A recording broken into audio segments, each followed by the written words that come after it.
The Munster Hurling Championship has a new twist to it today. Can either Waterford with Davy Fitzgerald or Pat Ryan's Cork lay down their own marker this afternoon? Live from Páirc, Chaoimh, a key match in the Munster Championship surely, but then again they all seem to be. It is Cork against Waterford at 4 o'clock. And here is what the table looks like as a result, of course, of that win for Clare over Limerick last night. We have Tip, Limerick, Clare all on 2 points. Cork have yet to get underway, and Waterford beaten by Limerick last week. So first game for Cork, what are the expectations, Donald Oak? I think it was hot and cold during the league, Joanne, right? So I would say it's mixed down here. I think there's two probably more likely scenarios. I think one is that the game won't be like the Waterford and Limerick game, so it'll be a different Waterford that we'll see today. It'll be a different type of game, and you'd like to think Cork might even offload in the last 20 minutes or whatever and run out victors. There is a bit of a worry that Cork, when it's their first day out, Waterford will be up to speed and bring an intensity today that Cork, by virtue of that fact that it's their first day out, will find it hard to match. Hopefully it'll be scenario number one. The obvious counterpoint to that is, what has last week's performance against Limerick taken out of Davy Fitz's Waterford? Yeah, well, look, we won't really know that right now. It'll be only in this game, really, whether is there a bounce in them, where their energy levels are, how they mentally come back from it. But, you know, there was some huge positives for Davy Fitz to take, go to with their players this week, show them what they've done so well, and the most important one of those is how they bet Limerick in the middle third in the turnovers. It was 23-13. We don't see that happen with Limerick, so if they can replicate that today, that'll go a long way to getting the win today. Cork like goals. We know Cork like goals. We also know there's no Tadhg de Búrca there today or for the rest of the season. Are we likely to see Cork running down that centre? Absolutely. Cork I'd imagine Cork are going to need goals today. At the outset, the first night that we were here, when we were talking when Cork were playing Limerick, we spoke about that. Cork needed to develop themselves physically. They needed to solve problem positions, i.e. especially in the full back line. I'm not so sure that that's after being solved looking at the team today, right? And then thirdly, we needed to get forwards who were as interested in hunting as much as scoring. Today is going to tell a lot. Okay, it is a big test for them. You're the neutral. You can tell us, Jackie, who's going to win? Yeah, I'd probably just give a hesitant vote to Cork. I just think they have so much talent coming, and I think there's a nice mix between them, Seamus Hardy and Horgan. I think they just might have landed on something there, and I just wonder how much Waterford can recover from last week. Yeah, so tough seeing Tadhg de Búrca sitting there in the stands with those crutches as well. This should be a good one nonetheless. It's beautiful conditions in Páirc, Chaoimh. So let's head over to our commentary team for Cork against Waterford, Brendan Cummins and Ger Canning. Thank you very much indeed, Joanne. 18 degrees in Cork as we check on the two teams, starting with Cork. And goalkeeper Patrick Collins is facing Waterford for the second time in the Championship. He scored against them last year. Robert Downey, named at number 3 today, was the Cork full-back when they reached the All-Ireland final 2 years ago. The left half-back, Ger Mellerick, missed that final as he was injured playing in the semi-final that year against Kilkenny. It's the first Championship start for Brian Roach in midfield and a return after a long layoff for former Cork All-Star Dara Fitzgibbon. Starting at half-forward are Seamus Hardy and Conor Hahn, who played for the Rebels in the All-Ireland final some 10 years ago. Patrick Horgan also played in those 2 matches against Clare. Today, hurling's top scorer is starting his 72nd Championship match. Brendan Cummins. Yeah, look, Ger, I think whatever we talk about the structures where they're going to set up, it'll probably be 2 inside like the norm we see, but don't low touch it there. The most important thing for me for Cork today is, can they match Waterford's aggression, earn the right to play, of course a fresh start under Pat Ryan. If they can do that, it'll set him a long ways down the road of winning. Well, what about the opposition, Davy Fitzgerald's Waterford? Billy Nolan made an impressive return to Championship action against Limerick, even saving a second-half penalty. In front of him, no change in personnel from last week. Conor Prunty and company doing sufficiently well against the reigning champions. The injury to Tadhg de Búrca was the costliest blow to Waterford in Thurles. Then, as now, Tom Barron fills the vacancy. Tom's older brother Jamie starts once again in midfield, with Darragh Lyons named to play there as well. But as with last week, Neil Montgomery could switch and add his considerable strength to Waterford's efforts in the middle third. And then the full forward line shows Stephen Bennett leading the attack. He could just as easily, of course, play a deeper role with Desi Hutchinson and Mikey Kiley playing in more advanced positions. Brendan. Yeah, I just think the key for Waterford today, that you do have a feeling that it's in do or die territory. You saw last night with Clare, they did get Desi Hutchinson on the ball inside the Cork 21 as best as possible. And finally, Waterford will bring fire in the belly, but they have ice in the veins today, Ger, to take the opportunities when they come. Big question, isn't it, really?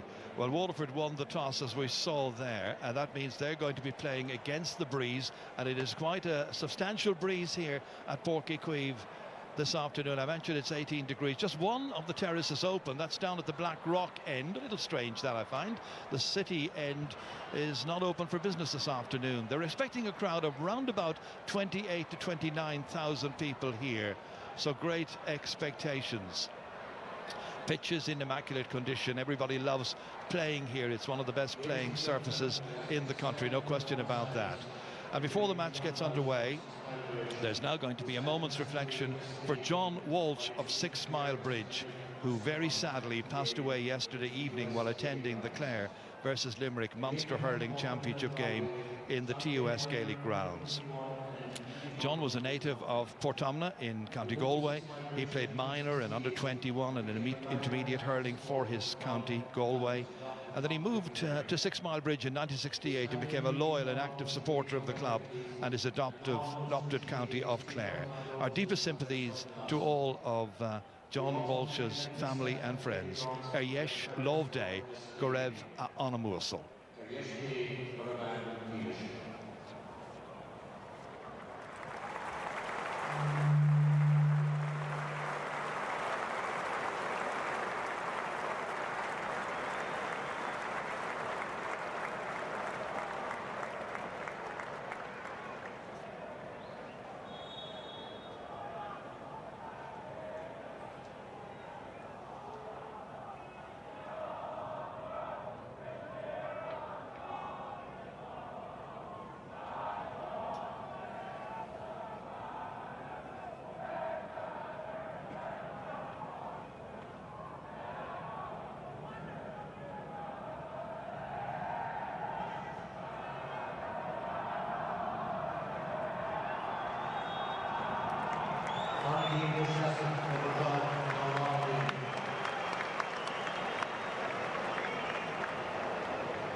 So after the great excitement of last night and the late drama today, James Owens is set to take charge of this Munster Hurling Championship match. Round 2 for Waterford, round 1 for Cork, and they're off and running straight away here. And it's Waterford to get the opening break, and it's Jack Fagan up in the forwards, where of course he played in the All-Ireland final a couple of years ago, hooked very well that time.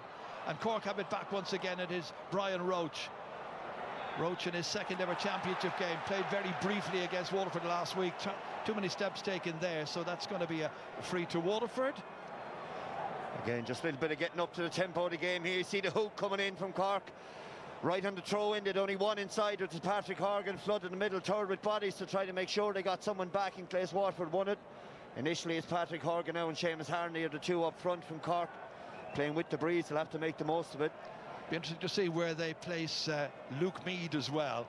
We saw in the graphic there for the team, he was listed at number 13. Doubt he's going to end up playing there. Anyway, an opening opportunity then for Waterford and for Stephen Bennett, who is a teacher based here in County Cork. Looking to get the opening point here, and that's a very good start by Bennett. There's Taig the Burka, very, very huge absentee for Waterford. Big loss for them. Puck out taken by Patrick Collins for Cork. Dropping it all the way down in there. Lehan goes chasing after it. Conor Lehan being marked in there by Chaoimh Lyons. Runs out instead to Patrick Horgan, and Horgan levels up the match with his first opportunity. The all-time championship highest scorer, 22 goals and 517 points now, and a point apiece here after 90 seconds. Yeah, he does that on autopilot, Jared, to be fair. The very minute he headed towards the stand in front of us, you knew he was going to fire it over his left shoulder. Billy Nolan, the Rowan Moore player, 24 years of age, pucking this one out through the centre, but cut out very well this time.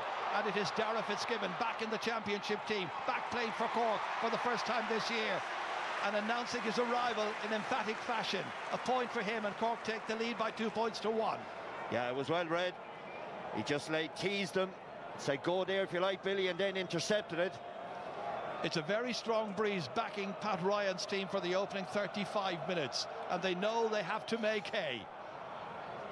Waterford looking to try and get an early possession here. Well done there by Mikey Kiley, the UL student, star in the Fitzgibbon Cup final. Dropping it short this time. Patrick Collins able to take it in comfortably, look around and see exactly what's on, and then drive it straight down towards Lehan once again. Conor Lehan trying to take his man out of position there. He's been marked at the moment by Jack Fagan. That's Dara Lyons getting it back there as far as his namesake. And the referee is going to bring the play back, and it'll be a free to Waterford. Davy is aside as well, Jared, to push up every time Cork had possession. Waterford are man for man all over the pitch, leaving Harnedy inside with Patrick Horgan with acres of space. He's hoping that he can turn it into a row and stop Cork tip-tapping it through him. It's an interesting tactic from Davy. Nobody's sitting back today. Well, it's a match, I guess, that Davy and Waterford have to win, they will feel. Match 2 for them, having lost in the first match against Limerick. Bennett dropping it way in there. Huge ball inside. Picked up again inside by Waterford and then lost. Tommy O'Connell able to come out with it here. Challenged there by Mikey Kiley. Back it goes as far as Damien Cahalane. Cahalane under pressure gets it away. 2 Waterford players going for that one ball. Dropped by Chaoimh Lyons. Picked up instead by Conor Lehan. Lehan trying to get it under some measure of control. They come in to try and help him there. Brian Roach, referee, blows his whistle, and it's going to be a free downfield for the Rebels. Yeah, just I said earlier there, of course, Davies fixed it. Fagan's inside now, but you can see again the pressure in the middle third. It's just in the middle there, just a backside we call it. Dara Lyons just runs into Conor Lehan there, but another good opportunity for Patrick Horgan. The breeze like this behind him blowing straight down the ground. This the 70th ever championship meeting of these two teams. Cork had much the better of it up to the beginning of this century, but since then it really has been nip and tuck between these two rivals. As you can see, Patrick Horgan has come way back inside his own 65, but with that breeze behind him, he'll be looking to add to the point he got from open play. This to put Cork 2 in front inside the opening 5 minutes. Not directed properly. First wide of the game by Cork.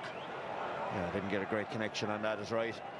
Interesting, Brendan, that Cork have started this match with 3 players, Seamus Harnedy, Conor Lehan and Patrick Horgan, all who played in the All-Ireland final some 10 years ago, still doing their stuff. Puck out here by Billy Nolan, down through the centre, attacked there well and dropped down by Colin Dunford. Dara Fitzgibbon has it again for Cork, looks up at the target, it's like he was never away. What a shot, what a score. 2 by Fitzgibbon in this his 29th ever championship game. Yeah, you can see Fagan there in the bottom of the screen, the edge of the D sitting there, so that allows opportunity for Fitzgibbon around the middle. That's 2 great scores now. You're right, he's hit his stride straight away. Billy Nolan.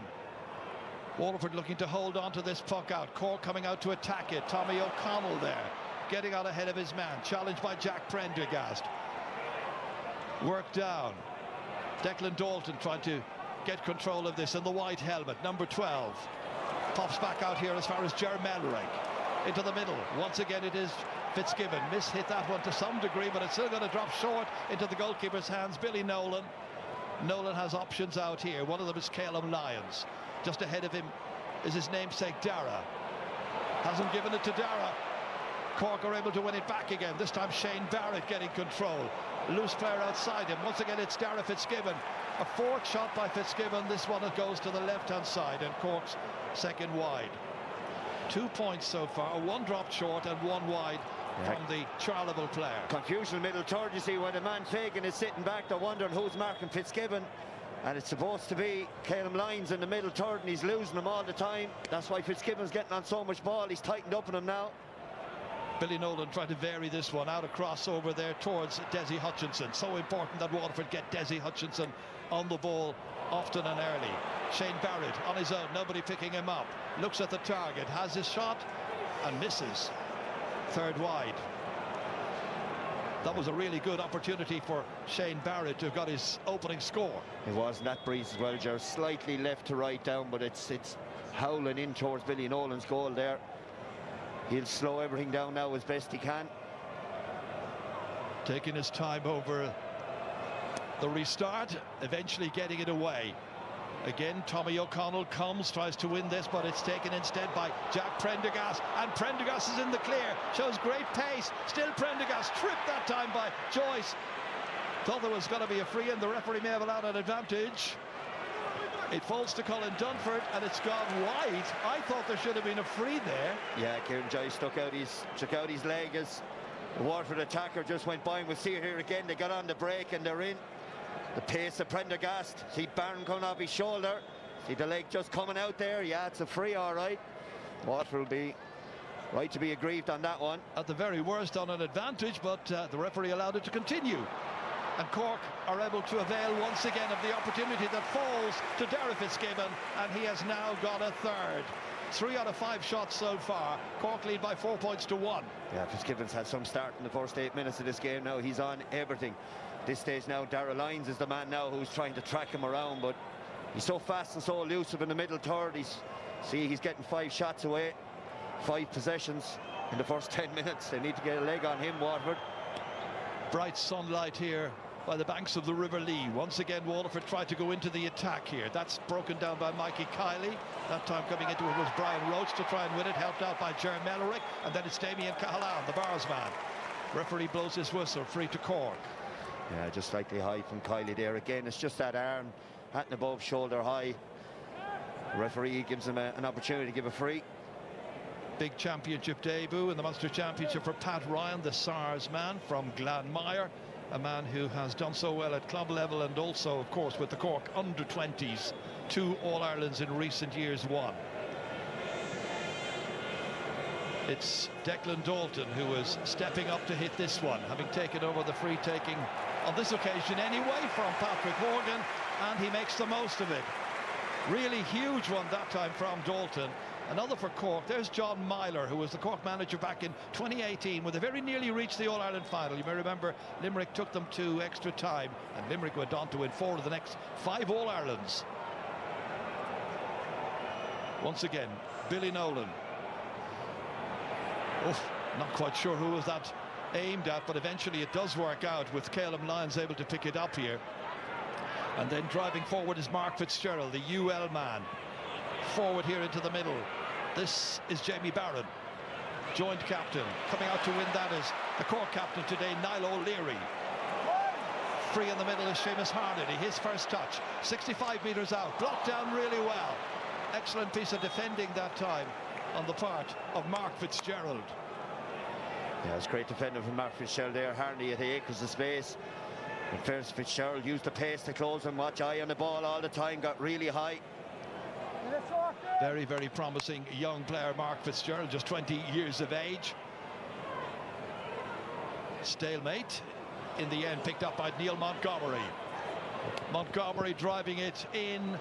Will it have the legs to get to the target on time? Not quite. It's Waterford's second wide. Neil Montgomery, who was at college in UCC, would know a lot of these lads. That is a wonderful aerial view here from the camera in the sky, the eye in the sky. Páirc looking quite superb. Broken down this time by Conor Lehan. Onto it came Declan Dalton. Fired it in there to a two-man inside forward line. Prunty gets across ahead of Horgan. Prunty trying to keep tabs there on Patrick Horgan. Does well. Horgan trying to steal it from him. Little support there available from Tom Barron. They work it away through Chaoimh Lyons. And then driving forward is Jack Fagan for Waterford, working hard. 4 points behind, early stages in the match. Jack Prendergast, Waterford could do with a score. Dropped in dangerously towards Mikey Kiley. Two Cork backs there. One of them is Kieran Joyce. And Joyce, the man from Castlemartyr, and the referee blows his whistle because there's an injured player inside. That's Mikey Kiley. It's exactly the kind of ball Davey would have wanted. Kiley went over to the left corner back position, then cut back in so he could get on this. Must be the way he landed inside there, yeah. There's the ref. Challenged as he was by Damien Cahalane. Well, they've had enough problems with injuries, Waterford, Brendan, going into this match, missing quite a few of their defenders from last year, and then losing Tadhg de Búrca this year, and now Mikey Kiley in a bit of difficulty. Yes, it was great seeing injury like that. You know, it looks to be under a fair bit of distress in fairness to Mikey Kiley, so it looks like Davey may have to make a change down there. Well, we're wondering, of course, all this while when Austin Gleeson may be introduced. I mean, if he's fit enough to be on the bench, you'd wonder how much Davy Fitzgerald will be able to get out of the former hurler of the year. This is what happened again here, as Kiley was going in there, challenged by Damien Cahalane, and the higher education hurler of the year at college in UL went down and received the injury. Yeah, it looked like he rolled his ankle inside there as much as anything now, and he doesn't look like he'll be coming back, and you can see there in shot Peter Hogan, Ali Gunner man waiting to come in. But Kiley gives you huge height and strength inside there, especially against the breeze. To have him in around the square like that, he's a nuisance. He holds it up, so he'll be a loss to Waterford, and in fairness to him, he had started this game quite well. Peter Hogan just itching to come in here and play his part. So it upsets the plans of manager Davy Fitzgerald if he is going to, indeed he is going to lose Mikey Kiley. As you can see, he hasn't left the park just yet, so the game can't continue. He looks like he's going to continue there, Jared, the way they're putting that black tape on it like that. But again, this long stoppage in play, while it is enforced and it's legitimate, we'll call it, will help Davy as well. Cork had a bit of momentum. Now they're hanging around the last couple of minutes waiting. Upsets the rhythm, doesn't it? Does, especially with the way the breeze is now. It's taking the flags off below at the end that Cork are playing into. Yeah, it looks like he does want to continue, as you say. Yeah. Tough out.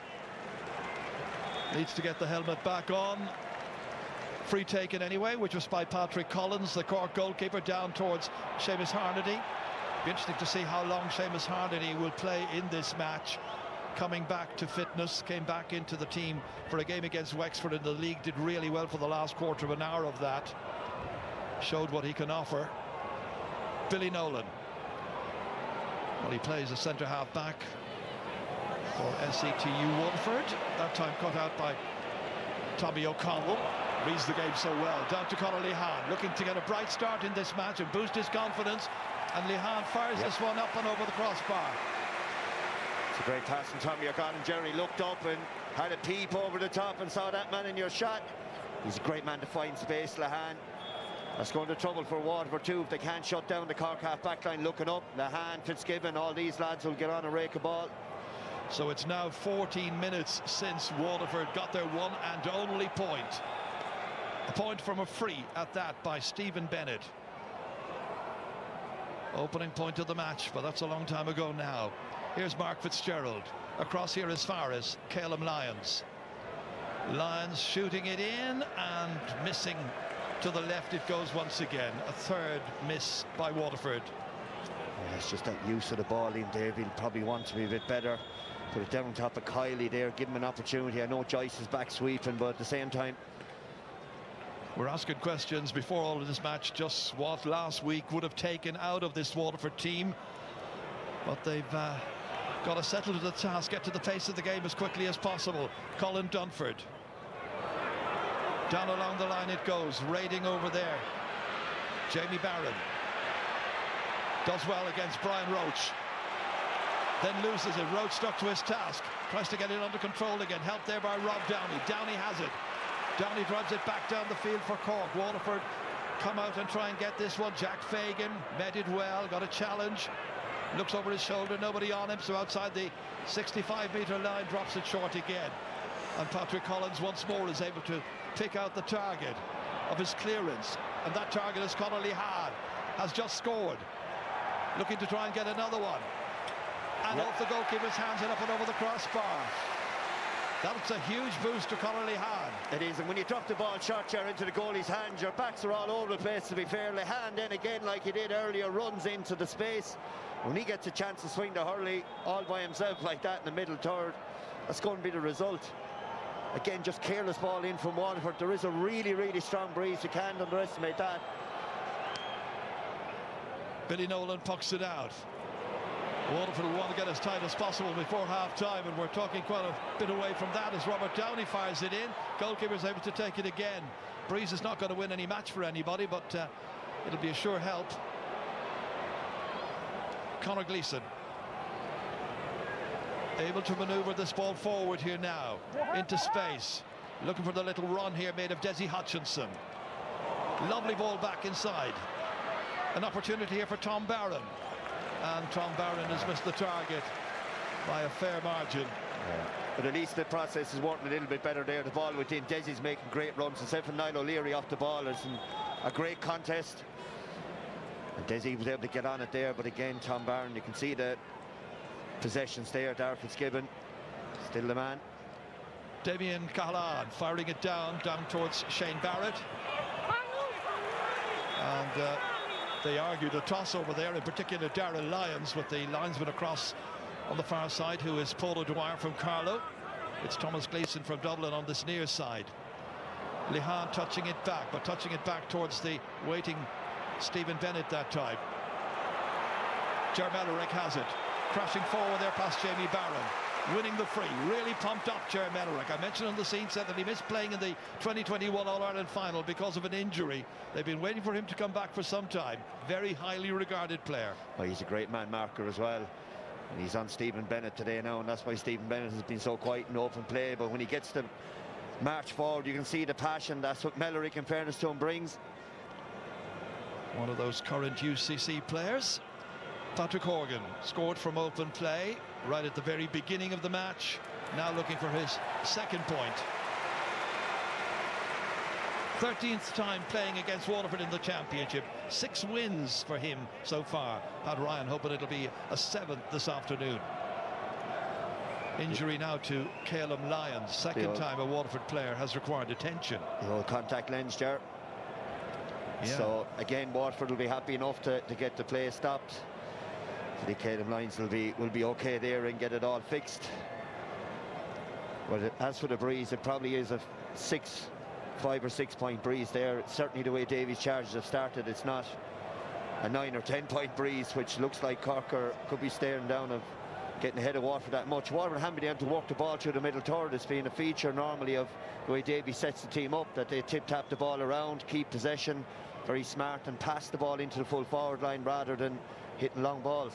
Having a look there at Luke Meade, who was having a word with the referee, and I think he was feeling that Waterford were time delaying already and was pointing it out to match referee James Owens, who was having none of it.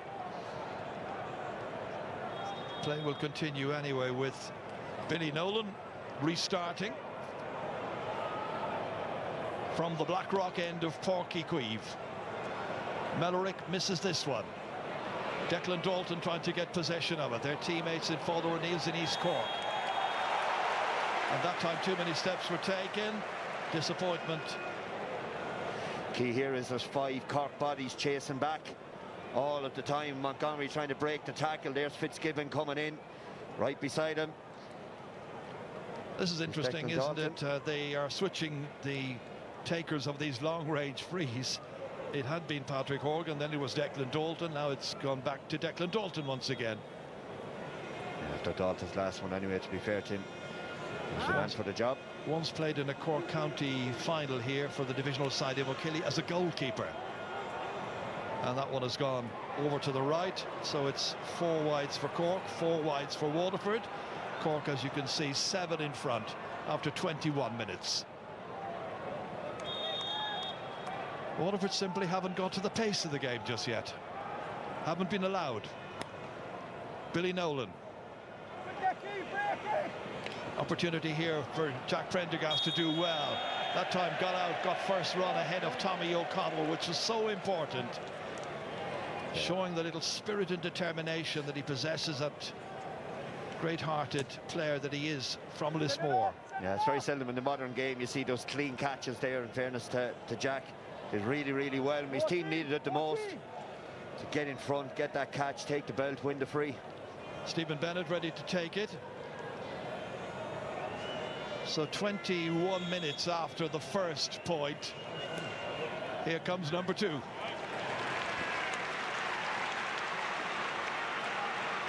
Today playing in his 35th championship game, the joint captain with Jamie Barron of this Waterford team. 8-2. Collins driving it down through the centre, again towards Dara Fitzgibbon, who had the winning of everything in the opening 10 minutes. Luke Meade bringing it back as far as the fullback, Rob Downey.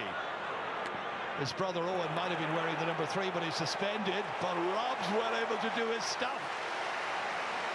First point of the day for Rob Downey, his first ever championship score. Some score. There's them off the left there under serious pressure. Had the composure to float it in on the breeze. It's a great score. 9-2.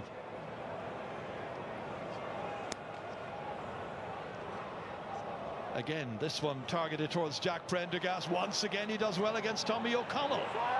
And O'Connell then battles hard, forces the turnover, and Kieran Joyce is able to get it away as far as Luke Meade. Meade from 65 metres out, doesn't miss. Man who got a goal and a point in the 2017 National League down in Welsh Park. Today getting a point here and putting 8 between them with just 23 minutes gone. Yeah, great intensity from Cork as well around the middle tower. As soon as Jack Prendergast came down, they swarmed him. No foul, turned him over and gave that man in shot an opportunity. Puck out directed to the same area by Waterford. This time Cork have the numbers back there. Declan Dalton swinging it across over here, looking for Conor Lehan, battling, scored 2 points already. Taking it out eventually there for Waterford. Jack Fagan as far as Neil Montgomery, all the way across as far as Jamie Barron. Nice ball down as far as a recovered Mikey Kiley.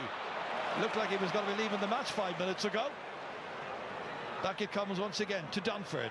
Colin Dunford, change of direction past Menerick. And then cursed his luck the minute that ball had sailed the wrong side of the upright. Yeah, 5 wides. Robert Downey did really well there, back to the day job from his scoring exploits, but as soon as Kiley turned inside, it was Downey the one who got the flick away just before Kiley would get that extra step to break inside.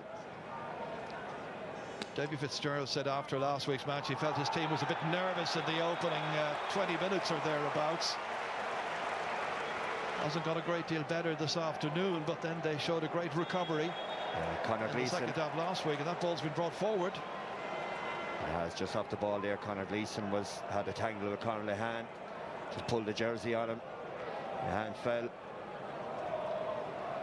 Not happy, the Waterford manager. Close in free. Should be another one for Cork.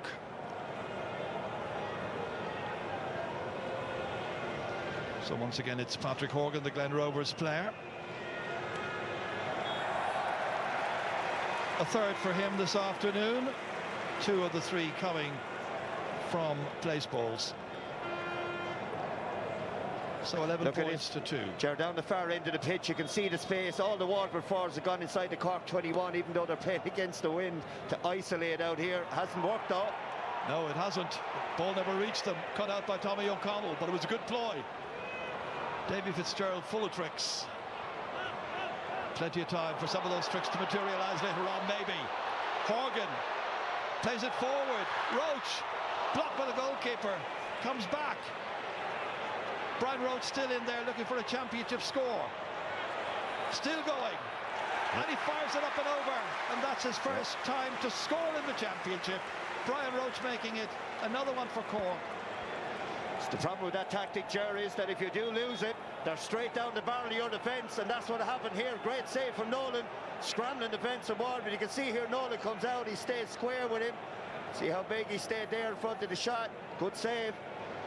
Waterford have given Cork a huge lead here. 10 points in any match is a very, very substantial lead. It is, yeah, there's no doubt about that. And I think rather than putting everybody up the pitch and the forwards, they need to create a row around the middle third. Waterford play with nobody maybe in the full forward line and get back to their basics. Win the ball, hand passes, spray it around, break tackles, but they're not penetrating at all inside that Cork 65. Yeah, if we look away from Billy Nolan's goal towards the other goal, I mean, you just don't see this anymore. Yeah, before a puck out's even been taken. They're trying to get Jack Prendergast on his own down here. They saw Davy identify Prendergast as winning it, but when he comes down, he's running into traffic, so he's taking all his forwards inside there where you see him to get Prendergast out here. The last time he lost it to Tommy O'Connell, and that got him on the counter-attack, which created a goal chance. Well, I guess he'd been doing well against O'Connell for about 5 minutes of the game. Here they go again, the two men in opposition. Prendergast gets out with the hand, wins possession. Suddenly there's a little bit more movement in the other part of the game, or part of the ground. A chance for Desi Hutchinson here to turn around and get Waterford's first point from open play. It's come after 28 minutes nearly. Yeah, the swings and roundabouts of tactics there we saw in the two puck outs. This time Prendergast won it, got it into where they had the bodies. Desi picks up the break and pops it over the bar. And Niall O'Leary is about to get himself a card. First of the match. Replacing Sean O'Donoghue as team captain here today. O'Donoghue's been out with an injury for quite a long time. Davies still hatching his plans. Kieran Joyce from a short puck out. Two men to take it. Beautifully into a stride. Declan Dalton, lovely turn. Shielded the ball beautifully, used his body well, finishes in style. He's got a second. Yeah, he did really well there, Declan Dalton. He slowed down as he was getting possession. He slowed here, let the Waterford defender come onto his right shoulder and then spun him. And he was away. 13-3. Haven't even reached half-time. Billy Nolan's puck out, right down through the centre. Again, it's that man, Jack Prendergast. O'Connell after him, fed forward. An opportunity maybe here. Dunford robbed. O'Leary came across. Referee blows the whistle before Cork can get the ball away. And the notebook is out once again. This time it's Tommy O'Connell. Yeah, Tommy O'Connell has really struggling down there, right in front of the Cork management team. Yeah, I think he fouled Prendergast as that ball was coming towards them. It was before that. Free into Waterford. They'll take anything that's going at this stage with about 6 minutes to go to half-time.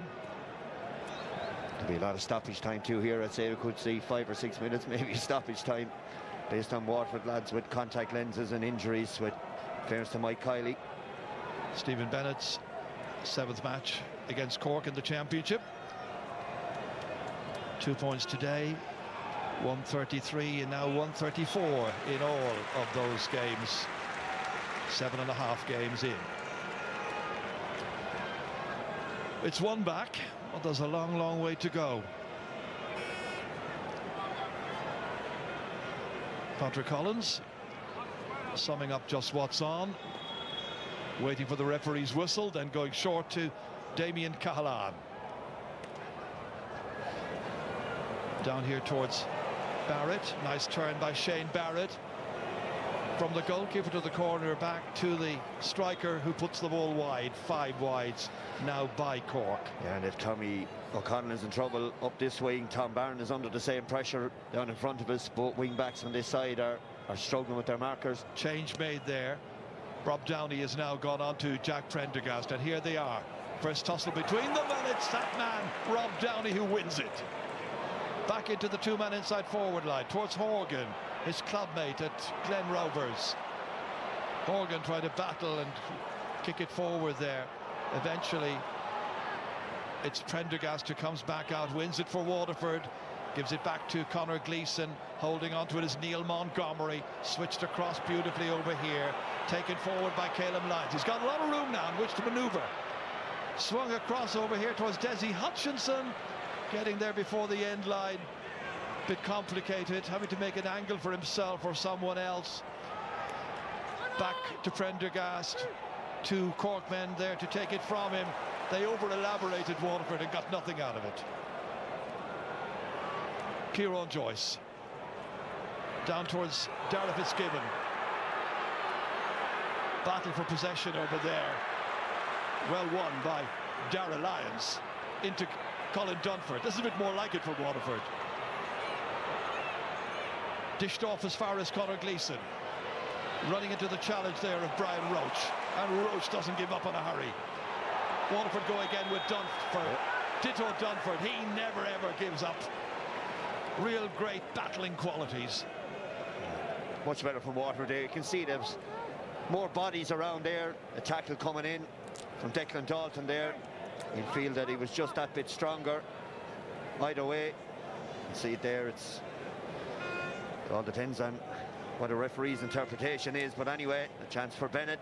Better from Waterford. They're moving the ball around a little bit better in the last 3 or 4 minutes now, Jar. It's a bit more like what Davey would want to see from him. So 4 points for Stephen Bennett. 13-5.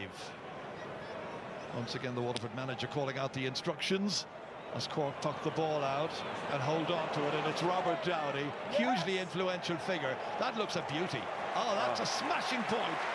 Well, he comes into the game without ever having scored a championship point. Today playing in his 17th ever championship game, and he's got 2 here. Yeah, Pat Ryan would have said below, go out there and make sure Prendergast doesn't catch anything. Downey's unbelievable there again, another long-range point. And not just mark him, I'll score a point myself. Once again, Billy Nolan. Weary looking at this stage, bucking the ball out, but this time a very, very good one. Right into the centre here to Colin Dunford. Saw them do that against Limerick in Thurles 7 days ago. Dara Lyons. Kicked forward here by Chaoimh Lyons. Switched across here, intended for Desi Hutchinson. Still operating around the 40 there. You'd expect him maybe to have moved in where he can be so dangerous, but the ball has got to go in there as well. Conor Gleeson fouled. Foul coming in from Declan Dalton, free to Waterford. Again, we've seen a big change. Davies obviously sent word down to the players. See the flick coming in. Just took the legs out from under him. It was great effort from Declan Dalton there, just a little bit wild, but Waterford again, they're not lamping the ball in anymore. They're moving the ball around the middle third, trying to find that spare man, trying to break tackles, drawing frees, giving this man in shot another opportunity. Looking to get his 5th of Cork's 14 so far, 10 from open play. Again, faultless as ever. He's keeping them going. 8 between them. Well, if Waterford can get it back to 5 or 6 before the break, if there is a lot of injury time to be tagged on, who knows what may happen. Tom Barron there. One back by Cork, however. It was Fitzgibbon initially, and then Lehad.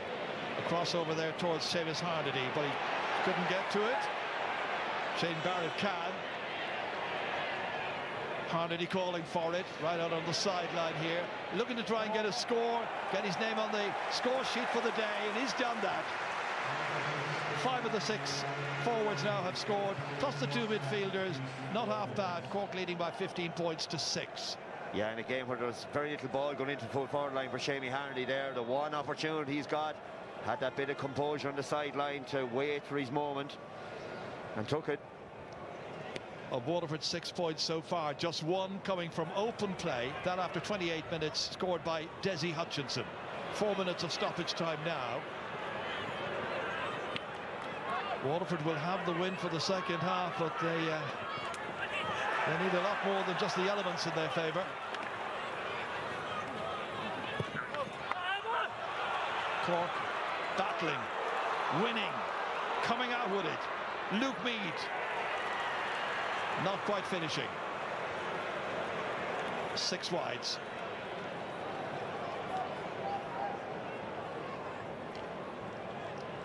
Well, as you were saying, Brendan, during this first half, it's a case of how many points that breeze is worth to a team. 5 or 6 maybe, they often say. Yeah, I'd say that's all that's in it, but at least Waterford now have gotten back to a little bit more of their way of playing, but Cork are still very, very dominant under puck out. Jermellerick down into the corner. It's Harnedy racing over there with Jack Fagan.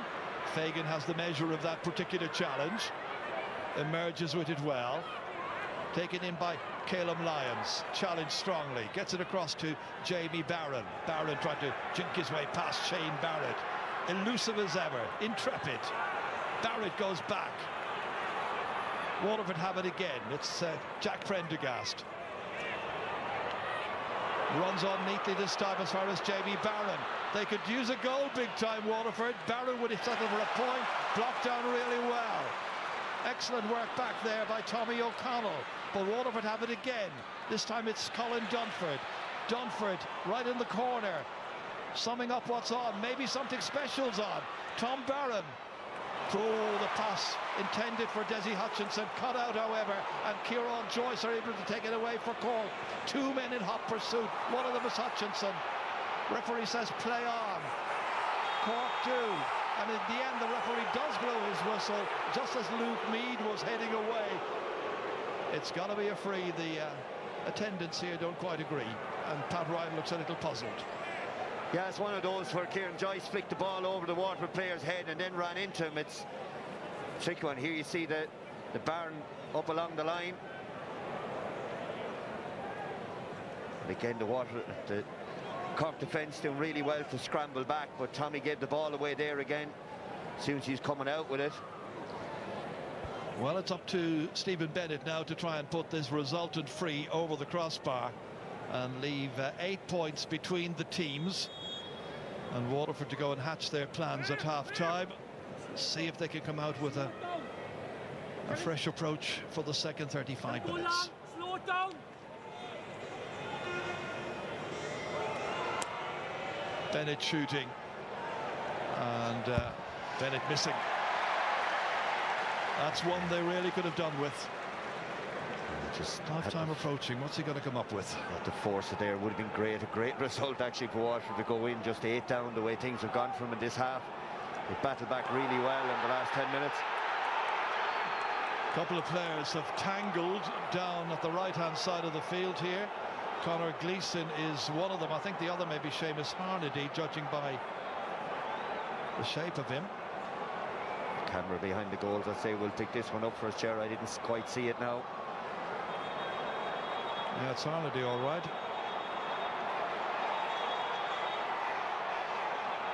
Oh, he was dragged down unceremoniously by Conor Gleeson there.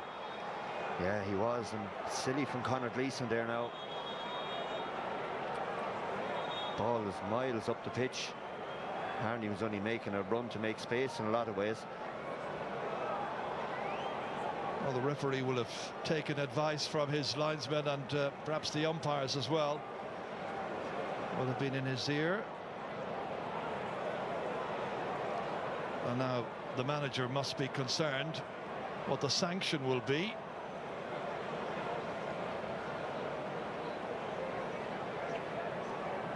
Thomas Gleeson there with James Owens, and as I mentioned, Paul O'Dwyer as well. Paul on the left-hand side. Yellow card, I think it's just action there. He just pulled him down, which what he did. He didn't strike with the hurley, he just pulled him down. It's not good to see either there, Conor Gleeson, but look, Seamus Harnedy get up. Taking a while to deal with it, aren't they?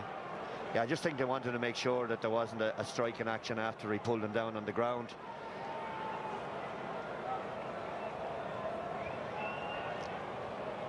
Conor Gleeson from 4 Mile Water after all of that.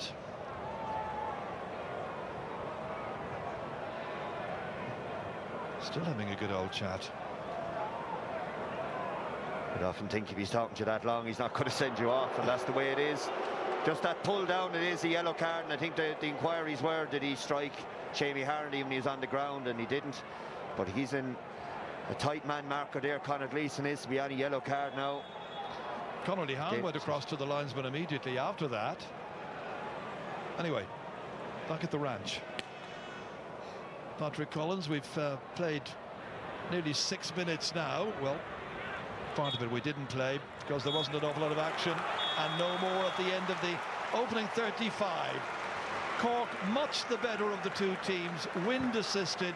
Connolly Hahn got 2 of their points, but Waterford really haven't come to the party just yet.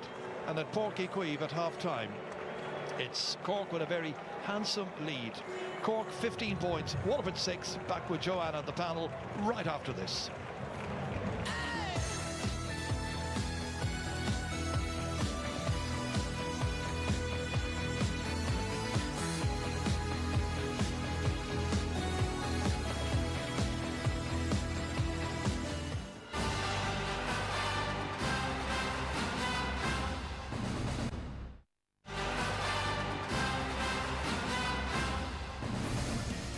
The Rebels have absolutely lit it up in Páirc, enough so against, is it a tired Waterford side? We're not entirely sure, but it is Cork who are leading at half-time in this Munster Hurling Championship clash by 15 points to 6. The visiting manager not too happy. And I wonder, look at this beautiful day in Cork. There you see it, Cork 15 points to 6. Stephen Bennett, or Desi Hutchinson, getting Waterford's first score from play after 28 minutes. And there were 20 minutes between their first 2 scores as well. Donal Óg, is it a case of Waterford being very, very flat after their exploits against Limerick last week? Or is it just that Cork have been so strong? Cork, there's been lots of really excellent play from Cork, right, and loads of excellent examples. Waterford are brutal.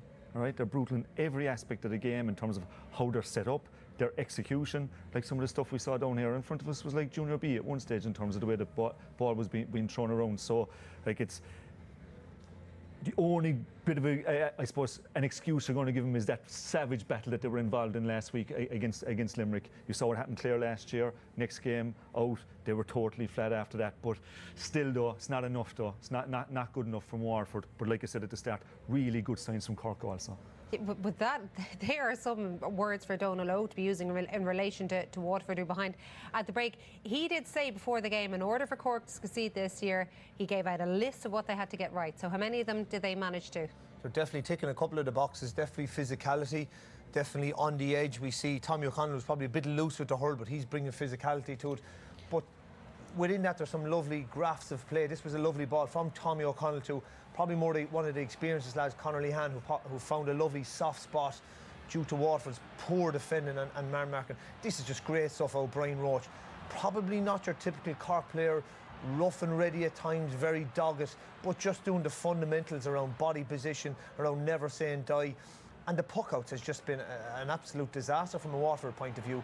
But Cork have set up really well, have not allowed them to get any kind of momentum, whether it's gone short or long, and Donal Óg will look at that. But even here, when Jack Pendergast catches the ball, look at the amount of Cork bodies. They just stand them up, they don't foul, they win the ball. Kieran Joyce comes out, wins a free. So anytime Waterford have got possession, Cork have been really, really intense in the tackle. They're able to turn over the ball, transition to get it to the runners and their shooters like Luke Meade and Patrick Horgan. And this was just a lovely move. The run from Seamus Harnedy just takes the Waterford defender, it opens up. Patrick Horgan using all experience to bring it right in. Brian Roach gets bottled up here, but doesn't give up. There's 4 Waterford defenders, goes up in the air, gets back, wins it again. And you can just see from Waterford, they just all stood off him. A sign of fatigue.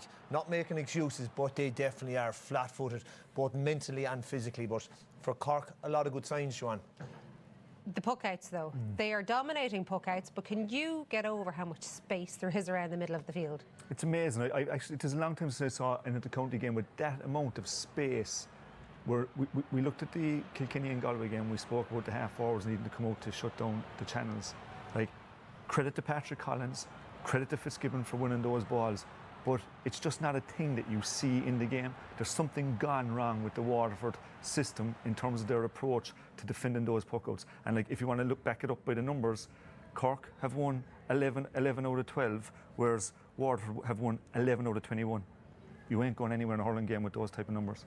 Unbelievable stats. Brutal was the word that Donal Óg used in relation to Waterford. Would they have a case to answer for, though, to suggest that perhaps they could have had a penalty in that opening half? They could have been a man up for 10 minutes?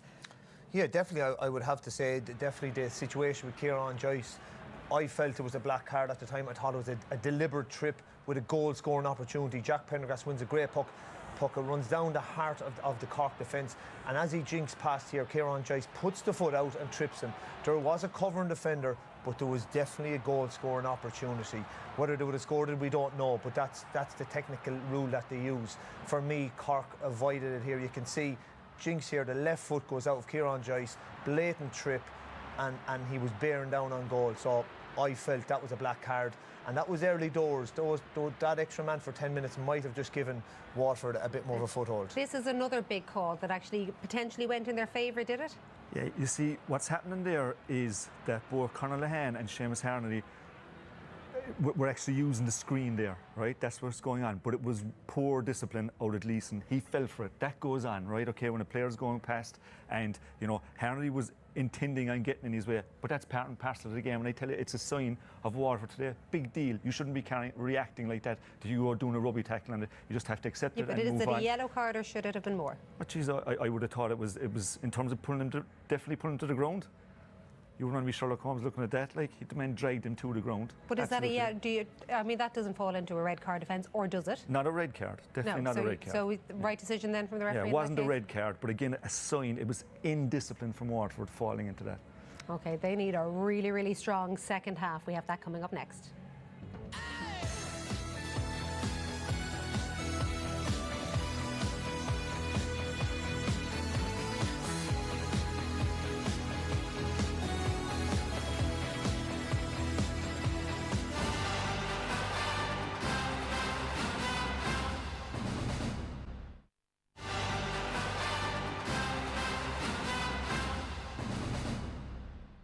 Rd.2 Sport have teamed up with the 4-star Killarney Plaza Hotel and Spa, located on the doorstep of Ireland's oldest national park, for a luxury breakaway.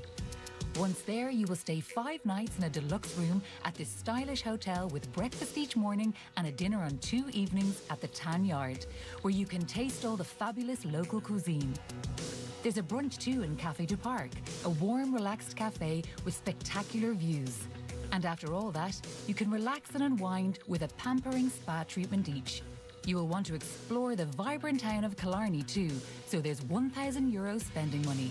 For your chance to win, answer this question. Who won the All-Ireland Senior Football Final in 2022? Was it Kerry or Kildare?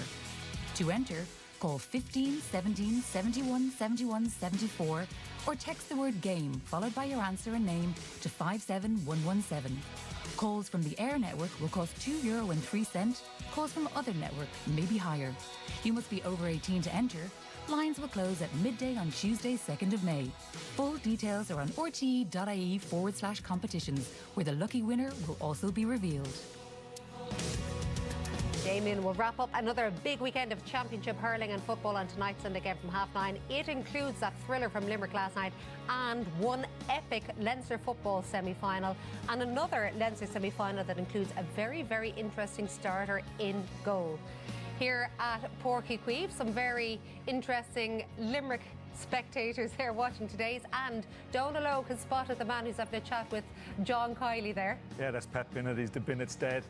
Those, I'm sure his ears are cocked, but those that Limerick contingent are fairly wise old, so they'll be very conscious of that. So you're saying they'll be keeping, they won't be saying a whole lot to Mr. Bennett. I'd say he won't learn that much sitting there today. The third quarter, we've seen how important this can be. We expected a big one from Limerick last week. It didn't materialise. Is that because of what Waterford did? Huge impact on the games, right? On the games we play. We've seen it with football, hurling. Jackie, we spoke about it last weekend in the game previous to this. Kilkenny hit 8 out of 8. Galway got 3 out of 7. That was the difference ultimately for me at the end of the game. It's the only hope for Waterford here, but the message on the other side for Cork must be, we must drive on now. We've got this opportunity. Let's put Waterford out of sight. And I think today's game will be important for a number of reasons, because I think even these teams could go down to head-to-head on the last day. So there's a huge motivation here for Cork. Well, there you see, it's underway, so back to Brendan and Ger. Second half underway, lots of changes being made by Waterford. Straight away it is Stephen Bennett who will be hoping to change their fortunes. With a bright start to the second half, how about that? Under 10 seconds gone, that's one back anyway. And Peter Hogan is below, and Dara Fitzgibbon And to say he's man marking is an understatement, but Bennett here is exactly what Davy would have wanted, sending him out of the dressing room. Let's get a score early. Cork will be hoping to get a good start in this 10 minutes to take the fizz out of Waterford.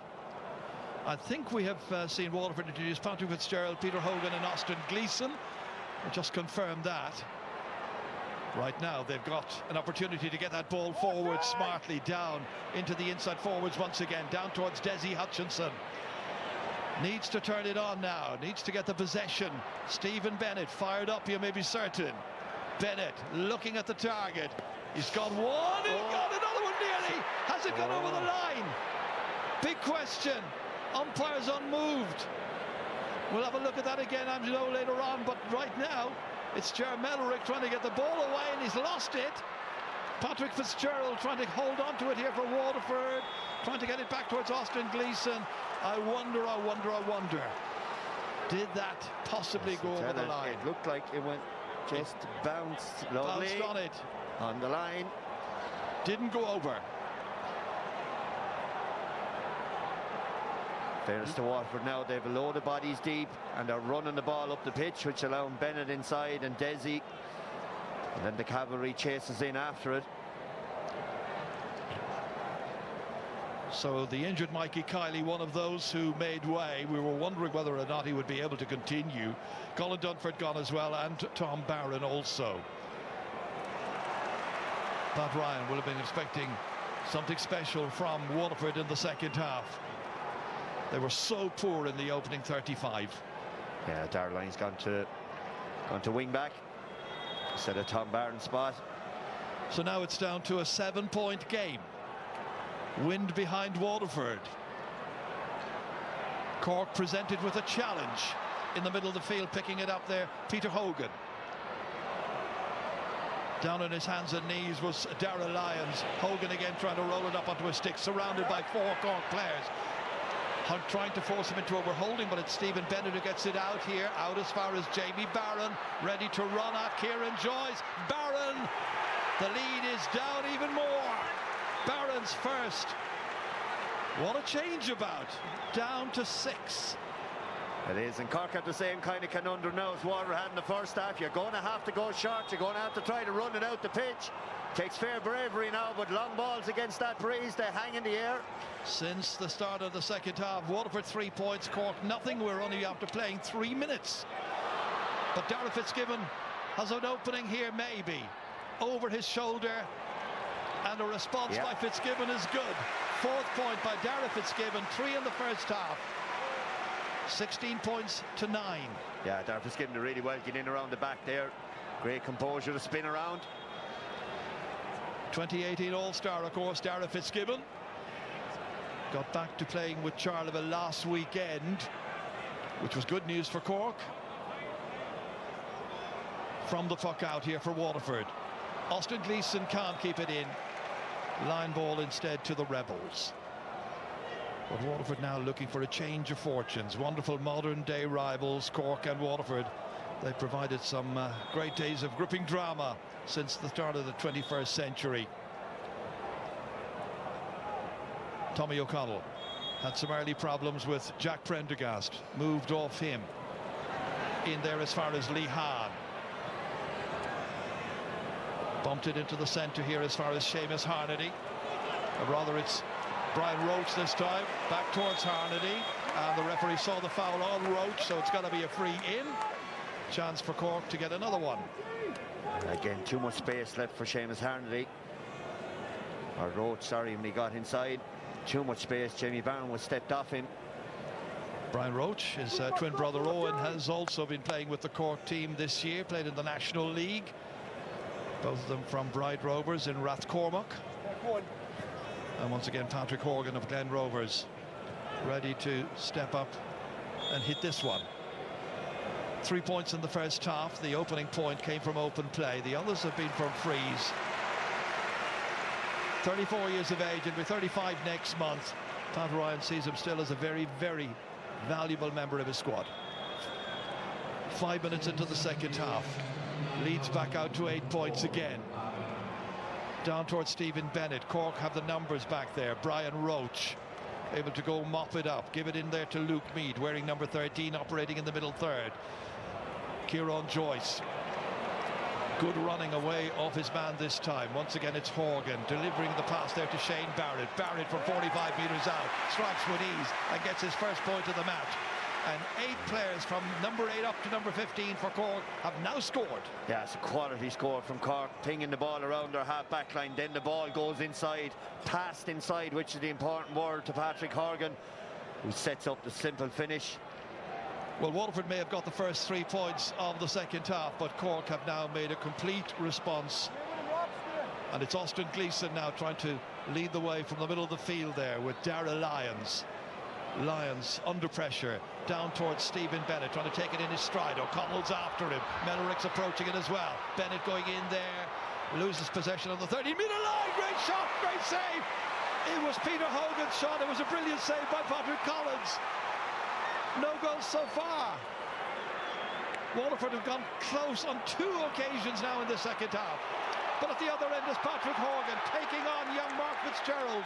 Referee blows his whistle, free in. What drama. Yeah, big turning point already, only 41 minutes in. This is a fantastic save from Collins. It came through a load of bodies. See it there, he sees it really late, even though the pace was slightly taken off it. But Bennett did really well down the middle again. See it, great save. Got to it very, very late. I think it may have ricocheted off Damien Cahalan on the way. Yeah, but the turnaround then, the pass in to bounce in front of Patrick Horgan, getting himself one-on-one with his man. It was always going to be a free or a point. Fouled, and here's the free. Another one for Horgan into the empty terrace at the city end. That's 5 for him. Incidentally, the Munster Council have been telling me that the terrace on the right-hand side, which is the Black Rock end, takes 12,500 people. They're looking at it today to see, with next weekend in mind, with Cork are at home to Tipperary on the Saturday night, whether or not that will suffice. Robert Downey is certainly sufficing, wearing that number 3 jersey in there to Harnedy. And Seamus Harnedy has a look at his handiwork. Watched it go against the breeze, but up and over the crossbar. A point in each half for the 32-year-old. Yeah, some score from Chaoimh there, kind of off the back foot against the breeze. It's a great score, great score. 29,104 people are watching it here in the ground. Conor Ryan is coming on for Waterford. Ryan, who's normally a player who plays in the full back line, is marking Conor Lehan. That's the job he's been given to do by Davy Fitzgerald. Well, Waterford got back to, what, 6 points, and now, as you can see, it's back out to 11 again. Such has been the strength of the Cork response. Peter Hogan giving it off here. The shot there in the end by Caleb Lyons, and Lyons has got a white flag. Yeah, good score from Caleb Lyons, with just the bunching and breaking out again under pressure on the shot, but got it well between the posts. Waterford, I'm sure, will probably feel they need goals, and they had 2 really good opportunities during this second half.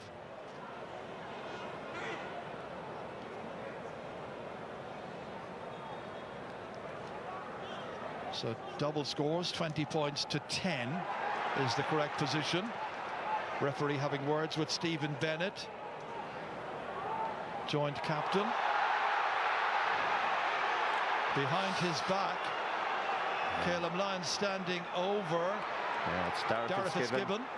It's the worst of stopping the play like that, Jerry. You go over and you make your decision, book him, do whatever you're going to do. Don't have a big chat about it, because behind you there's tension all over the place.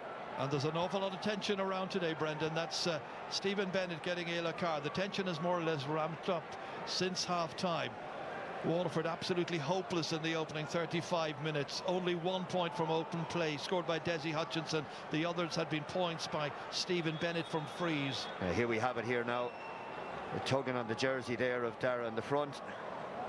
And then just goes down. In fairness to both linesmen, they're in really, really quickly to assist the referee when his back was turned. It was great officiating from both of them. Not a great deal in that, but there's a lot in this. Brian Roach, first time to start a championship match, looking over his shoulders. Roach, a commanding figure, but he's put this to the left. And it's the first wide for Cork in the second half. They're 7th in all. Yeah, This is a young championship player. Oh, he's been really good, Jerry, around that middle third. Does all the dirty work, getting on ball. He could have probably deserved the score there, but he's been great in the engine room. Batted back out that time by Damien Cahalane, who rarely lets the side down. Line ball to Waterford. Neil Montgomery leaving it there for Austin Gleeson. We've seen him put it over the crossbar in the past, but pretty decent distance out, and he's looking around to see, come on, give me an option, he seems to be saying to his colleagues. Somebody make a run. Pretty static. Finally, Jack Prendergast has made a run. Tries to target him, but never reaches Jack, and finally trickles out over the end line. Yeah, just a lack of options inside for Austin. Jack was the only one, and he was on the edge of the D. Nobody else inside the 21 looking for it. Patrick Collins ready to restart again. His team in a very, very commanding and healthy position in this match. Waterford with Darragh Lyons flicking it back out. Picked up here by Patrick Fitzgerald. Talented young player. Teenage sensation last year in Waterford, and he's got a point. Got a point as well last weekend, you may remember. It's great composure from Patrick Fitzgerald. You see here, waits, no, now I'll hit it over. It's an unbelievable talent. Did superbly for Ballygunner last year in the Waterford and Munster Championship. He's a cousin of the Mahonys, Philip and Páirc.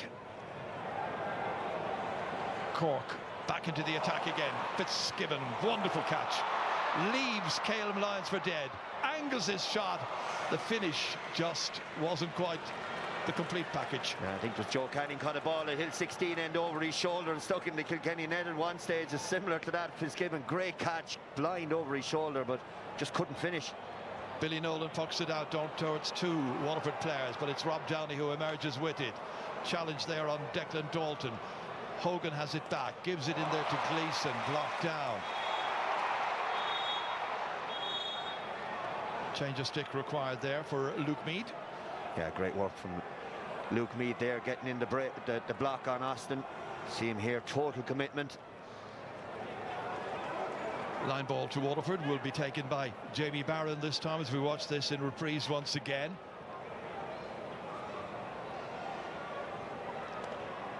Four changes made by the manager for the second half as Jamie Barron knocks it in. Caught in there by Kieran Joyce, only 20 years of age, second championship season, maturing really well. Out to Shane Barrett, another young player. Barrett going off, fouled as he was going on his run, free to Cork. Yeah, and up along the line again, just leaning into the tackle. He had the leg. You see the right hand there. And Darragh Lyons just tugging him back. He knew if he got away that there was acres of grass. So it wasn't the worst free in the world to be given away over there. Interesting situation, Brendan, here after 48 minutes. People from Cork, I think, came to this game here, as Donald was saying beforehand to Joanne, not quite sure knowing what to expect from this team. They'd been beaten by Kilkenny in the league semi-final, and they'd had a pretty good, decent league up to that point, obviously. But it was a team that has never played together individually, all 15 of them before. But they're getting a right good answer here, and that is a beauty. Absolutely superbly done by Declan Dalton. That's in wonder-free category there with the breeze that's down the pitch. It's great to see for all hurling supporters, especially see Robbie Flynn coming in. We're here when he had got that injury and see him being carted off that night. You'd think he was a long ways back, but here he is. And Declan Dalton, who just pointed that one, is the one who is replaced by Robbie O'Flynn, coming in for his 20th championship appearance. Went off the stick there of Tommy O'Connell. Waterford have it back. Neil Montgomery needs this one. He gets it. First point of the match for Neil Montgomery. It's all Waterford can do now, Gerard, is try to get onto these breaks, point for point, get it back to maybe 6, maybe get a goal chance and take it. Cork goes short to Kieran Joyce. And then into the breeze. The breeze is still very strong, supporting Waterford for the second half. The ball trickling out over the line, so line ball. Cork wanted to take it. Seamus Harnedy in particular. Harnedy, whose dad comes from Waterford, and mother, who was a famous camogie player, Kathy Landers. And he's working from Cork. He's also working in Blackwater College there in Lismore. Jamie Harnedy. It is going to be taken by Darragh Lyons in the end. All the way along the surface here, where it's picked up in the end beautifully by Luke Meade. Does a tremendous amount of hard work in the middle third. One back again by Waterford. Darragh Lyons moving it quickly down along towards Jamie Barron. Ooh, it's a risky one by Jamie Barron. Rob Downey on his way, and in the form he's in, you wouldn't bet against him, but that was very good work by Jack Prendergast to track back, follow the man that was marking him, and win it back for Waterford. Darragh Lyons now settling himself, trying to get the ball away, but in two minds, losing it. Tommy O'Connell has it back for Cork. Out to the wings it goes as far as Shane Barrett. He's got one already. He's got another one, I think, or has he? No. 9 wides instead. Again, careless across the middle third of the pitch. Rob Downey here actually thinks he's Conor Lahan, trying to flick it over somebody's head here, look. That's Robbie O'Flynn with Brian Roach. Roach ready to distribute. Played in well there by Luke Meade.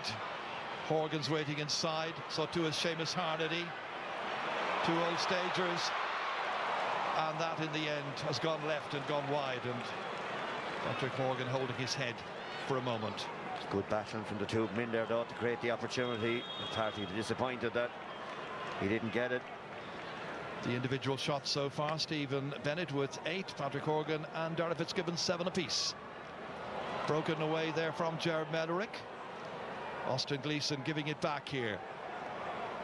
Jamie Barron out here to Jack Prendergast. Great work by Jack Prendergast. Support on the left-hand side and inside as well, and the referee's going to bring it back as Jack Prendergast was flattened. Taken down there, but again, it was great work from Austin Gleeson. He's made fantastic runs, you just haven't been able to find him. If I was Billy Nolan, I'd be looking for that lad there on every puck out. See the touch of the face guard there from Damien Cahalan. So what's the sanction going to be? It's a yellow card against Damien Cahalan. 3 of the Cork backs have now had their names taken.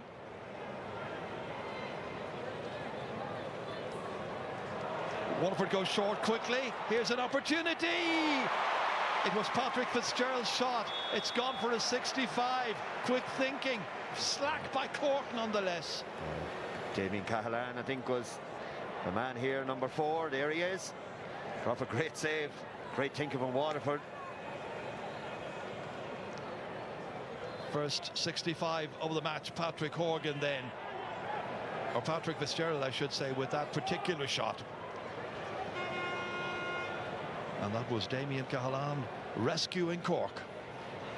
Bennett looking to add to the 7 points. He's already scored in this match, and he's missed another one this time. Not his day so far. Yeah, that's 8 wides. I can take the air out of the balloon fair fast now, Gerard, to be honest, hitting 65 wide with the wind like that. Damien Cahalan up towards Seamus Harnedy, getting away from Mark Fitzgerald, striking it with care and with accuracy, and showing that he's still got an awful lot to offer. 22 points to 12. Once again, Cork by 10. Yeah, Jedbertan Shane, he gets a look over the shoulder. His radar's really on today. And again, Cork winning this puck out. Rob Downey, he's been superb, but that ball is hit to the only Waterford man that was there without anybody to mark. Caleb Lyons now, as far as Conor Ryan. Back to Jack Fitzgerald it comes. Switch forward. Lyons on it again. Still going. And that's another one chipped off the lead. 2 by Caleb Lyons. Good work by the 26-year-old from Ballyduff. Mallow scored a goal in 2 against Cork back in 2020. Tommy O'Connell. Running for this one is Robbie O'Flynn. Caught it beautifully. He has great pace. Austin Gleeson's going after him, and that will get one of the biggest cheers of the day, I would say. Robbie O'Flynn stretchered off against Limerick on the opening night of the Alliance League. We thought he wouldn't be around for the season because of the injury. It wasn't as bad as it seemed, thankfully. He's back He's firing on all cylinders, or so are Cork. He is, and more worrying for Davy. Conor Ryan is never going to catch Robbie O'Flynn when he cuts inside like that. He was really struggling. It's a great score from Robbie O'Flynn though, but his pace is electric still.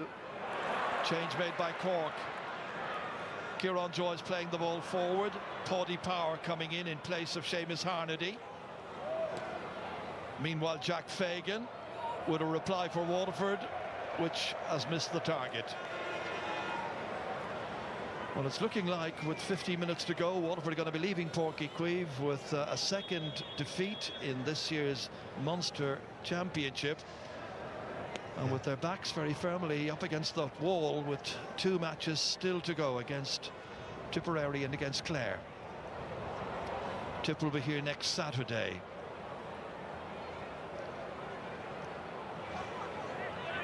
Desi Hutchinson, 1 point from the first half. Very, very deep. There's nobody there to put challenges in on Rob Downey or Kieran Joyce. Dominant figures. That was up towards Power, who's just in. Taken instead by Patrick Horgan. Radar-like. Finds the target. Point number 6 for the day. That's ridiculous.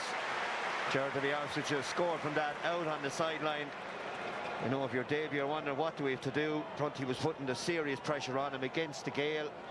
And again, a wind that's taking the flags off the poles behind the goal. The Cork are defending. He makes little of it. Peter Hogan in response. Well, it's target practice, but one team is making the target, the other is missing the target. If you're a Waterford supporter now, or you're that man on the line, the last thing you want to see happen here now is it gets a little bit ragtag.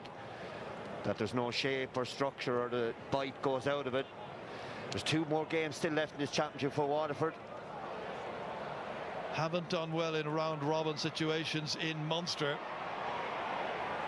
Most progress made in the 2 years when we didn't have a round-robin because of COVID. Did well to reach an All-Ireland final and a semi-final in those 2 years. Here, right now, Connolly has Hurley was being held. That's why Cork supporters are upset about that decision. All the one anyway. Kieran Joyce is on his bike again with no one near him. Dishes it out as far as Luke Meade. Controlled here by Shane Barrett. Hogan's the nearest Waterford player to him. Back out to Luke Meade. Scored in the first half. And drops short this time. Billy Nolan.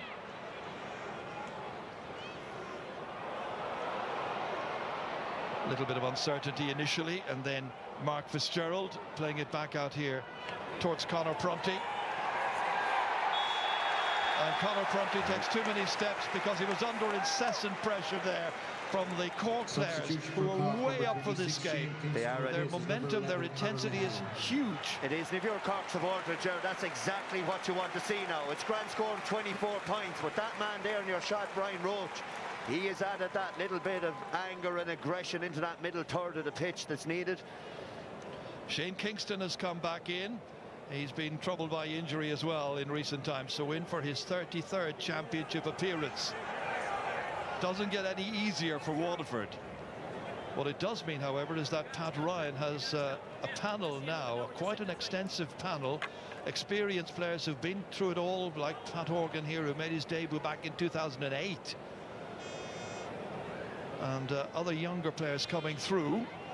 So looking particularly good for the Rebels as he puts this one inside the left-hand upright and over the crossbar. And he's got 7 for the day. 25 points to 13. A mismatch, really, in so many respects. Yeah, and still 10 minutes left on the clock and a bit of injury time. Waterford just can't get it to stick anywhere, Gerard, at the moment. Niall O'Leary. Clearly that match last weekend against Limerick took a lot out of them. Tommy O'Connell. Cork were the last team to enter the Senior Hurling Championship this year, so they had the weekend off last week. Prunty, Ger Mellerick put under pressure here from Austin Gleeson, and Gleeson has got the better of that. And it flashes up and over the crossbar of Gleeson's stick, his first since coming on at half-time.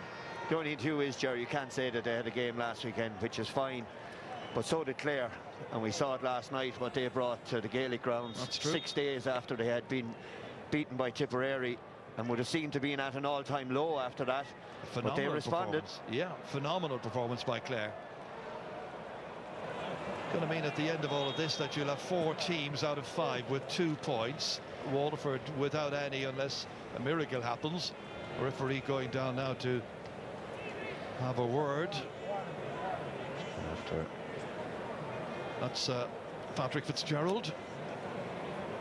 And a yellow card shown in his direction.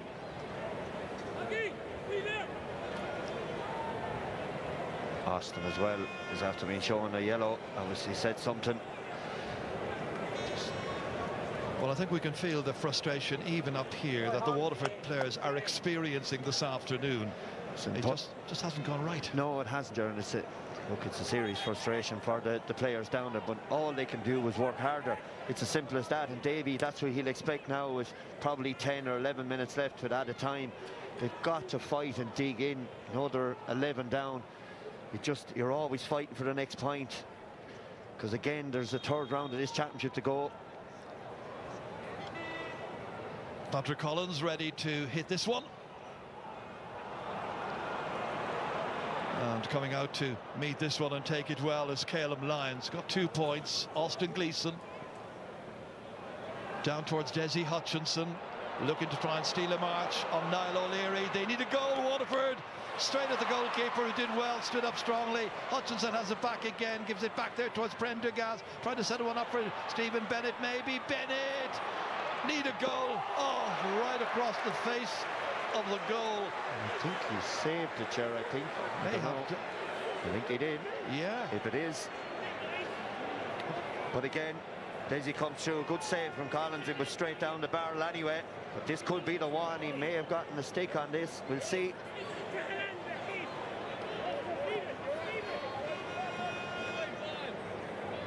Yeah. No, it hit off the head.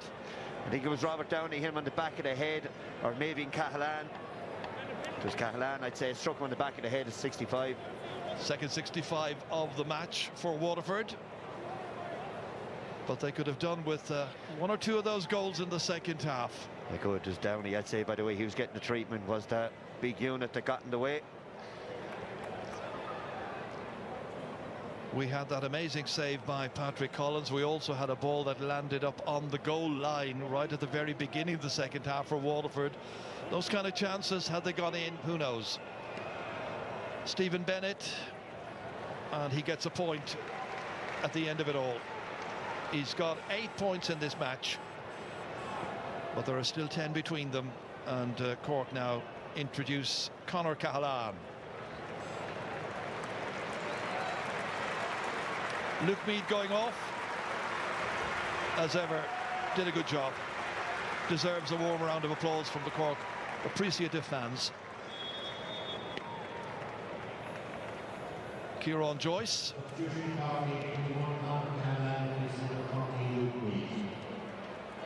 All experienced players coming in by and large, with the exception of Paddy Power, who was a player who did extremely well for Pat Ryan at under-20 level.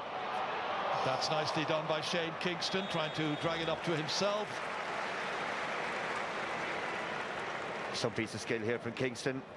Pirouettes as he picks the ball inside in the crowd. Look at this, rolls out the tackle, lovely. In fairness to, it was Prunty there, he had to pull the jersey to pull him back. He was in. You see the subs that they brought on so far, Brendan. You've got Robbie O'Flynn, you've got Shane Kingston and Conor Cahalan. All of them played in the 2021 All-Ireland final. Yeah, look, it's just a perfect, from a Cork point of view, day out for Pat Ryan. He gets to get Robbie O'Flynn back into the game, gets him on a load of ball. He's settled back in lovely, and the other lads as well to get game time into the legs. 8 for Horgan, just as Stephen Bennett got 8 as well.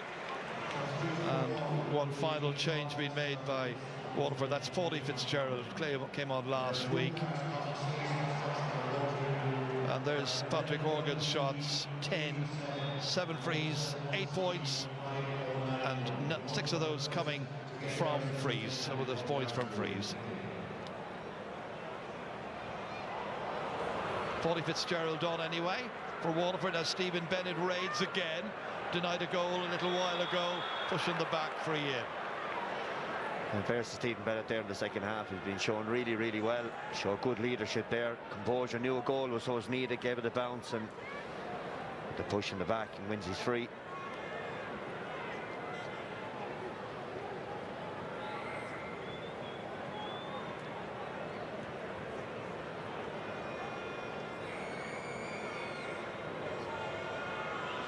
Here comes Stephen Bennett. Nicely done.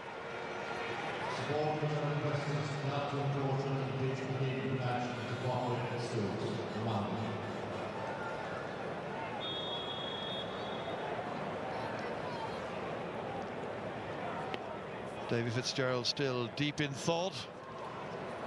2 games to go after this to save their season, essentially. Line ball. Well, they did get back to within 6 points, as I remember it, in the early stages of the second half. And that's about as good as it got for Waterford. And then Cork put on a spurt again. Sequence of points.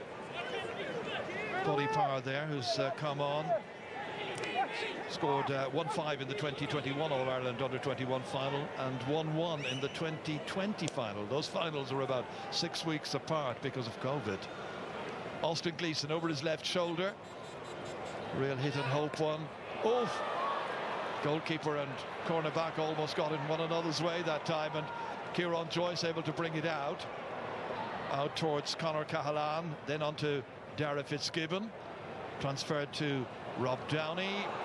Under hit. Prunty's able to go bend his back, try and take it. Peter Hogan slipping it back as far as Chaoimh Lyons. All the way across over there to Dara Lyons. Batted back out again. Rob Downey. Tommy O'Connell. Into open space. Mark Fitzgerald. That's Conor Ryan. Chaoimh Lyons then setting up an opportunity here. Racing forward to try and get something out of this, and it produces a point at least. The substitute Paddy Fitzgerald getting a score here. 26 points to 17. And Cork with an injury problem. I think it's Ger Millerick. Yeah, it's not without their chances today for Waterford. It's the one that came off the goal line. And, you know, again, they just had opportunities. A good save from Patrick Collins, even though the pace was taken off it slightly. This was a good one from Cahalane. Again, I suppose it's more for Pat Ryan to be able to say to his Chargers, presuming having won this easily, that there's still plenty of work to do as they flash another one over the bar. And it's Robbie O'Flynn getting a second. It's a real big positive for Cork today to get Robbie O'Flynn on the pitch, having got 2 points and moving as freely as he is. Huge bonus for them. Great catch by Kieran Joyce. He's done a very, very solid job once again, as ever, at centre half back. Jack Prendergast. And that looks another very good effort. Another fine point scored by Paddy Fitzgerald. Bit of consolation with those late scores from some of the newer players coming in, and Tim O'Mahony is another coming off the bench here with an awful lot to offer. And the player he is replacing is going to be Ger Mellerick.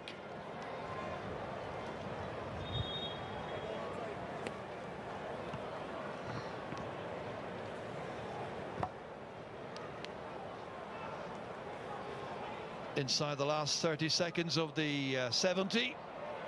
Down towards Shane Kingston. Kingston puts it to the left. 11 wides by Cork, but then you look at the tally that they put up, 27, and all the scoring opportunities that they have created. I'm sure Pat Ryan will be absolutely delighted. 3 added minutes at the end of it all. Very, very little for Waterford to take positively from this game. You can talk about the goal chances that they created in the second half maybe, but they created very little in the opening 35. Yeah, they have, just right nearly from the start. You could say Waterford playing against a very strong breeze. You know, they just didn't bring that level of intensity, enough bodies around the middle third. The lads spoke about it at half time to give themselves a platform to play, and didn't sit deep enough really on the Cork puck outs, which gave them no way of getting out. All in all, you know, they just have kind of petered out here today, which is really disappointing for the Waterford supporters who've travelled down to Páirc. Damien Cahalane inside here towards Shane Kingston, and that's neatly picked up there by Jack Fagan, still battling. Prendergast, one of the brighter players for Waterford this afternoon.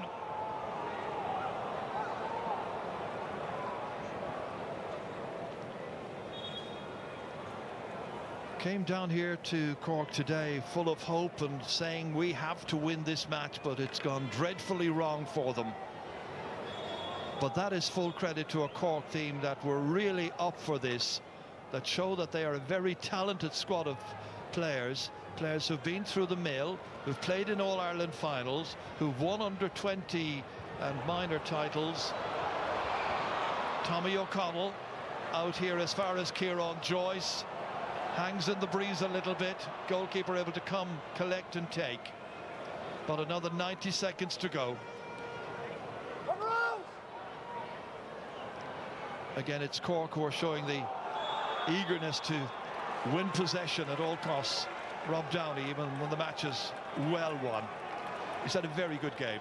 Yeah, it's been really good. He's got a couple of points there. Right smile from Davy on the line there as Austin was nearly blue for obstruction as much as anything else, and Rob Downey, she's trying to track back towards the ball. So a lot of work to do in the next week or so for Davy Fitzgerald and his backroom team. Peter Queally and Owen Kelly, who are his selectors. They'll have to believe that they can still do it by winning their 2 remaining matches. They'll be playing Tipperary and they'll be playing against Clare. They beat Tipperary last year. Patrick Horgan again. Again, the breeze doing him no favours here this time. Has to be content with the 8 points that he has scored. Stephen Bennett was the top scorer for Waterford with 9. Pat Ryan then reflecting on his first game as manager of this Cork team in a championship. He was a selector in the past with Kieran Kingston. And at the end of it all, his side has won magnificently here against the local rivals, Waterford. Cork make their opening match in the Munster Championship a winning one.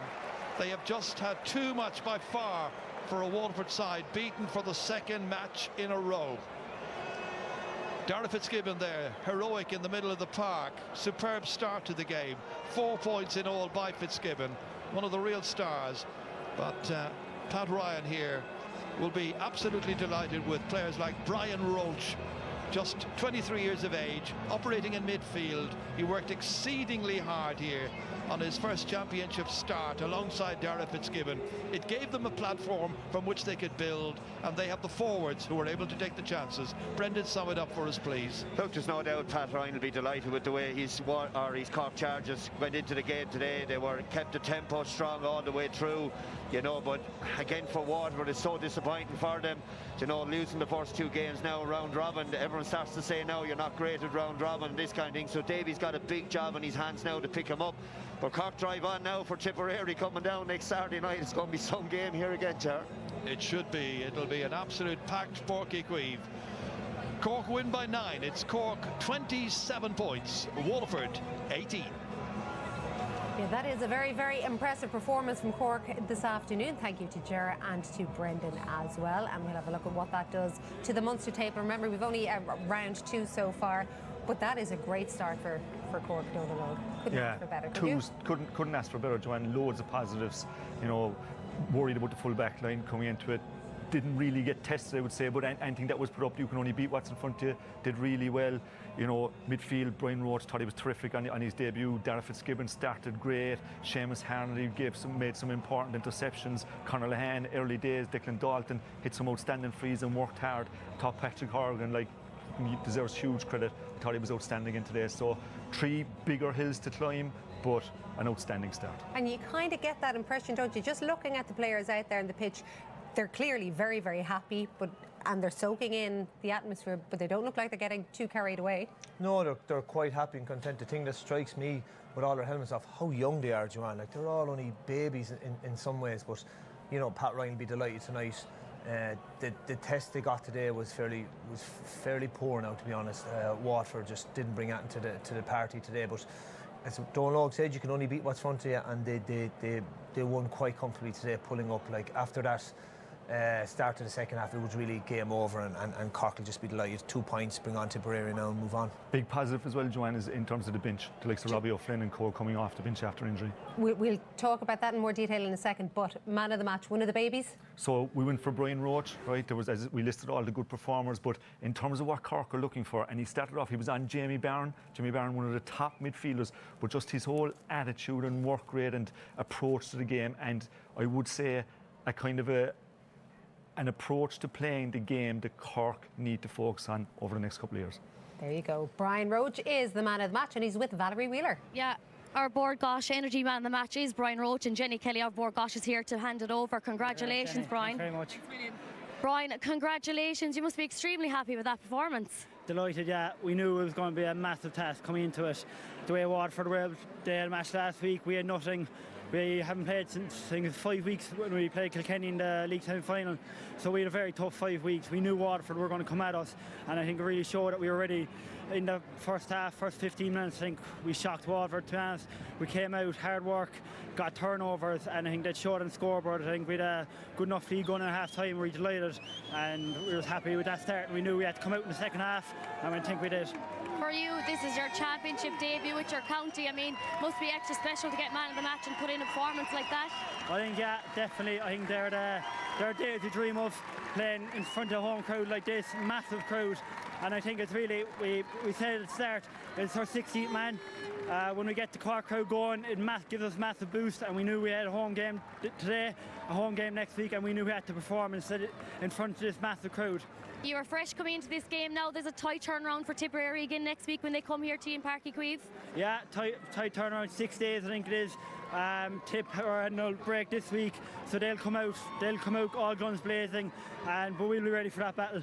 Brilliant, congratulations, you're man of the match, all right? Thanks a million, thanks very much. What a way to start your championship life as a Cork player. There was our man of the match, Brian Roach, and here is our Munster table. We knew it was going to be tight. We probably didn't quite predict last night's result, but 4 teams all on 2 points. And by my reckoning, Waterford have now played 14 matches in the Munster round robin, and they have won only 1 of them. So they are not good stats. And that's under 4 managers as well. There is so much more to talk through in this game. Plenty more reaction to get as well. That's on the way.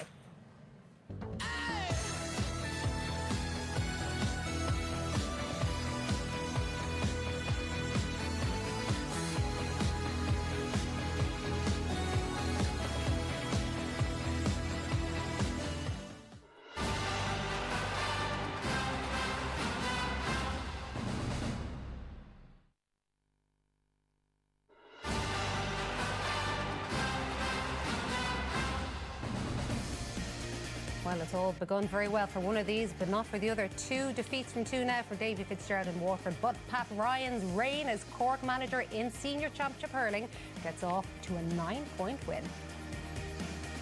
And what a beautiful day it is at Páirc Chaoimh. Cork scoring 27 points to Waterford's 18.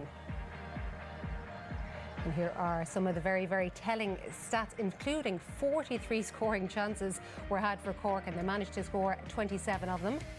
And 3 of those went the way of one Mr. Seamus Harnedy, who joins us now. Well done, Seamus. Thanks very much, Anne. That is a nice way to get the championship up and running? Yeah, I suppose after looking at last night and the result of last night down in the Gaelic grounds, you know, it throws things up in the air. So we were keen to get off to a good start here today. So look, delighted with the performance, delighted to get out with 2 points, and quick turnaround now, 6 days to Tipperary. So all focus shifts over to that after today. So did it change? What happened last night in the Gaelic grounds, it did change, not your attitude, because you'd hope to have the same attitude going in every day, but it did change your perspective? Look, Mayor, we know that every game in Munster now is so competitive. Every one of the 5 teams thinks they can get out of it, and you know, it just goes to show that on any given day anyone can be turned over. So it's great, you know, it's great. We're delighted with just our lads, our performance. It was a good squad effort there tonight. So look, delighted to hit the ground running, but you know, there's bigger challenges ahead too. And Seamus, like, Brian Roach got man of the match today, and we were hugely impressed with the donkey work, getting in there, getting his hands dirty, winning ball and giving it to the playmakers like yourself and Hoggy and the lads. I would argue, would he have made a Cork team the last couple of years? Would he have been facilitated to be that grafter? Because I think he was hugely important for you today. He was up and down. He nullified Jamie Byrne, who was a key man for them. Like, is that what Pat Ryan is looking for? Huge work rate mixed in with the silky skills that you have. I think, you know, 1 to 15, even 1 to 26, and even the extended panel, Pat would be, you know, always harping on about, you know, work ethic and work rate, and he epitomised it tonight. In fairness, he brings that day in, day out, and I think he's left a great impression since he's come in on the back of an under-20 All-Ireland victory as well. He's a great kid, very humble and modest from Bride Rovers. No, he epitomised us tonight out there, you know. It's not all about the lads throwing the ball over the bar. You know, we need Brian Roach, and we need everyone 1 to 15 doing that, and the lads coming on to finish it out as well. So great kid, really bright future ahead of him, and you know, it's a testament tonight. He was on a top class player, and Jamie Byrne, and he's done a good job. Shane, you've been a fantastic servant to Cork, right? And you've been there a long time now, putting in many great performances. How much has the game changed? Like, I was watching even in the forward line there was no such thing as the set position and changing and the interchanging and so on. How have you found that? Yeah, I suppose, look, you have to have kind of an open mindset, you know, and trying to grow as a player the whole time. It's very different, you know, since I made our debut in 2013. That was very much win your own square, and I suppose simpler times. But no, the game is constantly adapting, and there's always curveballs thrown at you. Will they play a sweeper? Won't they play a sweeper? So you just have to, you know, play the game that's in front of you and play the picture that's in front of you. Can be frustrating in there at times, you know, especially in the first half. I suppose with wind assisted, there wasn't much ball coming in there, but you have to be patient. And I suppose no better. I was in alongside Hoggy as well, and he'd be always, you know, very good messaging, staying patient, and no, do you know what? It's a different role, but any role you're given, you're willing to do for the team, and Pat is always harping on about as well. You know, it's a team effort. It's not about any individual, and you know, he's really good at getting that point across. So no, it has changed a lot, but enjoying it as much as ever and trying to adapt to the modern game. When you talk about wondering whether or not they're going to play a sweeper or extra defenders back, were you surprised at the Waterford setup today, particularly in the first half? I suppose, look, last week they would have felt they had a lot of success off what they did, and you can practice for all these things, but again, they're not going to stick to a set tactic now for 70 minutes plus. You know, if the game gets away from you, you have to push forward a bit, and you know, if you're in the lead, you can sit back a bit more. So it's ever changing. I suppose the beauty of hurling is you can score from long range and in close to the goal as well. There'll be opportunities in there, but you just have to be flexible in your approach now. The game can take on a life of its own. You can see that out there tonight. That tactics, you know, are a major role of it now, and it's something you just have to adapt to and get on with. And the nature of the round robin now, you've Tip coming next weekend. What will you do personally? Because I know you're not a spring chicken anymore. Jackie. I'm not writing you off like that. He's only 32. But like, what will you do individually to mentally refocus, to physically be fresh again for Tip, a massive challenge coming? What will that look like for you this week? I suppose as you get older, you kind of learn a few knacks. I suppose tonight you just getting the right fuel on, recovery, going to the sea, you know, relaxing tomorrow and unwinding, and then it's back in training Tuesday night and trying to be hungry for it again. But I suppose, look, as you get older, you have to emphasise more on recovery and ticking all the right boxes in terms of nutrition and getting the hydration back on board. I suppose when you're younger, you can get away with it a bit more, but as you said, I'm no spring chicken. So look, just recovery is more of an emphasis now for me going forward. What have the young players, because Jackie referred to them as babies, so what have they brought then to the team, and obviously they have Pat, because they know Pat so well from the under-20 teams as well. They're great lads, you know. They have a great rapport with the management team in place at the moment. They're very enthusiastic, good lads, and I suppose you'd like to see yourself as one of those as well, you know. Try and rub off them, get a bit of you off them, but they're great lads, you know. They bring such enthusiasm to training ground every night, and it's great. And you know, you just throw in behind them. It's great being around them, and yeah, look, there's a few old lads on the team there with good experience too. So, you know, we've good dynamic now at the moment. It's good. You definitely played your role in this game today. The older lads, experienced lads, will we call them that? Yeah. Let's have a little look at what happened at the start of the second half, because as always happens, Owen Logue flagged at half-time the importance of the third quarter, and Waterford came absolutely flying out of the traps. Do you recall much of this? Yeah, I suppose, look, you're constantly scanning the field and looking for opportunities for yourself. We always knew Waterford, you know, they're a very, very good team, and they were going to have a purple patch and come at us. So, you know, hurling is such a fast game. Teams can come at you quite quick. We knew they were going to have a purple patch, and it did just after half-time. But in fairness to our lads, especially our defence, they scrambled so well in one or two opportunities, and Pa made one or two excellent saves as well. And then we chipped on 2 or 3 points, I think, from the 42nd to the 46 or 7 minutes. So, you know, that kind of settled us down. But look, you just have to stay focused and take it minute by minute. I think our lads did that well, and especially then the impact from the bench, you know, in the last quarter, the lads coming on, you know, made a huge impact as well. I think that Dara Fitzgibbon score kind of broke Waterford's scoring run. That was really, really important at the time. But no, we stuck to our task. I think we never panicked, and I think that's key to the modern game. Yeah, that's what we were thinking. I think this is your one coming up as well, isn't it? Which was such an important one too. Yeah, I suppose in the first half I just wanted to get on the ball a bit more, and I was roaring at Downey there, and he'd such a pivotal game as well, and I'd say he was delighted to lay it off, because he looked a bit tired after you know, a few long bursting runs. But look, Rob is an incredibly good hurler too, and he always gives it to the man in the right position. You know, he's a phenomenal team player. So look, you're delighted when the opportunities come your way, and it's up to you to take them then. But no, again, good squad performance. Yeah, when you mentioned the squad there, Chaoimh, like, there's a lot of injured players that Cork have. Huge squad. A lot of lads came in off the bench. There must be a good feeling, good competition around the camp at the moment. Absolutely, and look, every person's trying to grasp their opportunity there tonight. Robbie O'Flynn got a very, very bad injury, did unbelievably well to come back in the time frame he did, and very unlucky not to start there tonight. Sean Donoghue, our team captain, who's a really good leader and brilliant in our squad as well, coming back. So look, it's up to the lads that get the jersey to grasp their opportunity. We know, like, everyone can't play fantastic every day, so our squad is going to be pivotal going forward. You know, now in every game you're going to use 20 players. That's just the way it's gone. It's so hectic, and people run such high distances now. You need 16 to 20 making a huge impact as well, and look, everyone just is trying to put their name into the hat. So look, that's great, and you have to emphasise the squad now these days. Yeah, and mention of injuries, like, you've had a fair few injuries yourself. How is the body holding up? Yeah, good. I suppose, look, you must make the best of a bad scenario.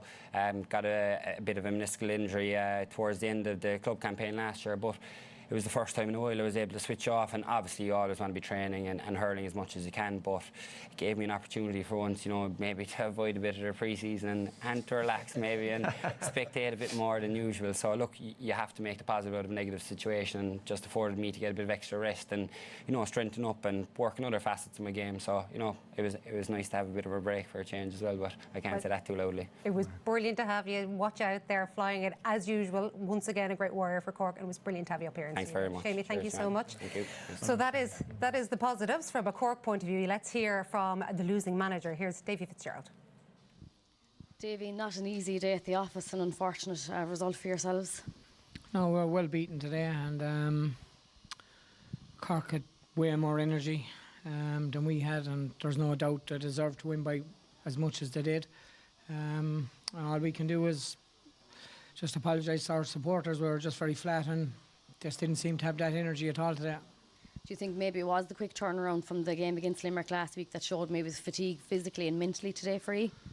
Well, we just weren't the same as we were last week anyhow, that's for definite, but there's no excuses. Like Limerick Clare had the same thing as well. I know Cork were coming in fresh, but listen, we didn't have that intensity, that energy. We didn't attack the balls, and you could just tell very early on that was the story, and fair play to Cork to pick off some great scores. Yeah, unfortunately getting 1 point from playing the first half is going to punish you. Yeah, it is.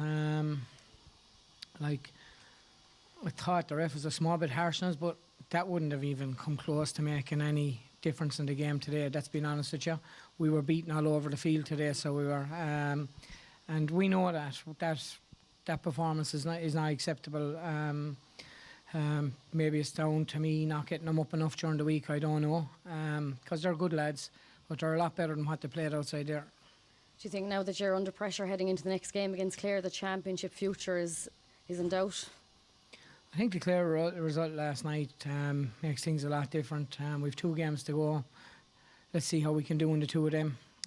I'd just like to see us playing with a bit more energy and a bit more freedom than what we did today. We seem to be letting them out to balls and attacking stuff, and if you let Cork do that, they'll punish you all day long. But it's going to be a tough week. I'm sure we'll get a bit of stick, and we probably deserve most of what we get. You're of course playing your own county Clare, and it's always a spicy affair, Davy. I have no interest in talking about who we're playing next. We've to dust ourselves down from this, and it's important, and we totally accept the manner of the defeat today, and we know how we were. Right, commiserations. Thanks again for chatting. Not the fighting talk we're used to hearing from David Fitzgerald. What do you make of that? Apologising to supporters, not even wanting to think about the next match? Yeah, he looks very deflated and very disappointing, and it's not easy to come out and apologise and say it's just not good enough today. I thought the Waterford support today, and we commented on, was very, very poor. So look, they're in a bad place. They have a terrible record in the round robin. They just need to go back to the drawing board and see what they can do. I don't understand Austin Gleeson's situation. If he can come on for a half, they should be starting him if he has 70 minutes on him, because he's one of their main men. But they have a lot of work to do, Joanne. Yeah, but just mention that support. Like it was 5-1, I'd say, in Thurles last week with Limerick. It was like 10-1 out here. Like Waterford isn't that far away from Waterford. I'm sorry, the Waterford supporters didn't put on that performance. Joanne, we spoke about the team at half time, right? But in terms of supporters, you'd have to question: is the fight gone out of them? Right? It's not that long way from Waterford to Cork, right? What I used to know of Waterford, they were always a county of eternal hope, right? They'd keep coming back, and maybe there's been too many false dawns, but like in terms of apologising to supporters, there wasn't too many of them out there today. They're All-Ireland finalists just a couple of years ago, are Waterford. This time last year, just before the round robin started, we were talking about them as being the only team that could potentially challenge Limerick. So we're only two games in.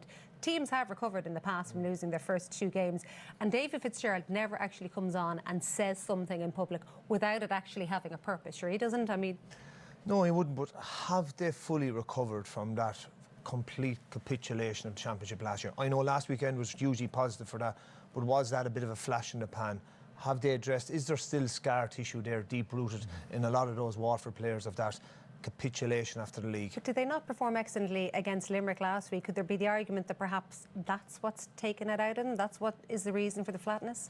We'll have to wait a couple of weeks to see that. If there's You'd have to wonder, because that was more than a defeat out there, Joanne. That wasn't like a defeat where you come up and you're beaten by a better team, and like Cork made mincemeat of them.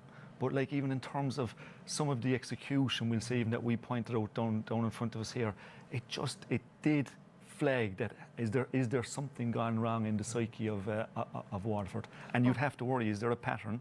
Are they going to flatline now again this year, as they flatlined when it came to championship last year? Well, they do have a couple of weeks to get ready for what is a huge game in Thurles against Clare, so you never know what'll happen then. Tough day for them, very bright day for Cork. Particularly great to see Robbie O'Flynn coming back. Here he is. Robbie, you're all smiles after that performance, an extremely happy performance for yourself? Yeah, whatever with myself. Watching it, it was actually, I was very proud even watching it. Like every fella was getting behind, like breaking balls, sidelines. It was just phenomenal to see in the first half, especially. Couldn't focus on the start, and we definitely got it. For you yourself, you were introduced. I mean, you've had some road to recovery. You dislocated your ankle in the first game of the league against Limerick. What was your road to recovery like? It was helped a lot by the physios, especially Colin Coakley. Got a special treatment off him, he's from the club. But yeah, just with him so much, and left no stone unturned. Just keeping on top of everything. Anything I needed, he was just all over it. So it was great, and he's back in training and back to full fitness now, thank God. Did you think you'd be back this quick? No, all things going through my head when it actually happened. Bit scary, but I got so lucky. Yeah. It's probably not easy to watch the others go on and play plenty of games and you're sat there on the sideline with an injury, is it? No, it's not. But geez, yeah, I'm here 7 or 8 years now, so yeah, you kind of just learn to be patient. And like the lads like that are coming in are taking their opportunities, and like that even kind of gets you back even faster because you're a bit worried that they'll take their spot. So yeah. Look, it's a brilliant start to your performance. I mean, there must be a lot of happy people in that dressing room now, and you're going to push on with that confidence. Yeah, like it's probably we'll have enjoy it there now in the dressing room, but obviously like literally 6 days time back here again. So we're looking forward to Tipperary coming down. Yeah. Brilliant home advantage today. The crowd are behind you as well. Yeah, of course. Obviously, Cork is a special place for that, and you can just see your red, and they're great to get behind us. Yeah. Well, brilliant, and we're delighted to see you back, in full fitness. Cheers. Thanks, Robbie. And you can tell just by listening and looking at him that he's delighted to be back too, of course. So some big results in hurling, massive results in football. The Leinster football semi-final. Louth went to extra time against Offaly. Really had to fight hard, but they came away 27 points they put on the board in those 90 minutes of football. It is into injury time because obviously there was a late start between Dublin and Kildare. Dublin just about edging it, 2 minutes into injury time in that one. And Armagh, there was talk that they could be upset in that Ulster football semi-final by Down, but that's not the way it's going. They are well on their way to meeting Derry in the Ulster football final. Of course, Damien will wrap up all of these games in both hurling and football from 9:30 on tonight's Sunday game. And then in next week's live Sunday game, we're into provincial final territory already. It's Galway against Sligo in Connacht, and then it's Kerry against Clare and Munster. Join us from 1:15.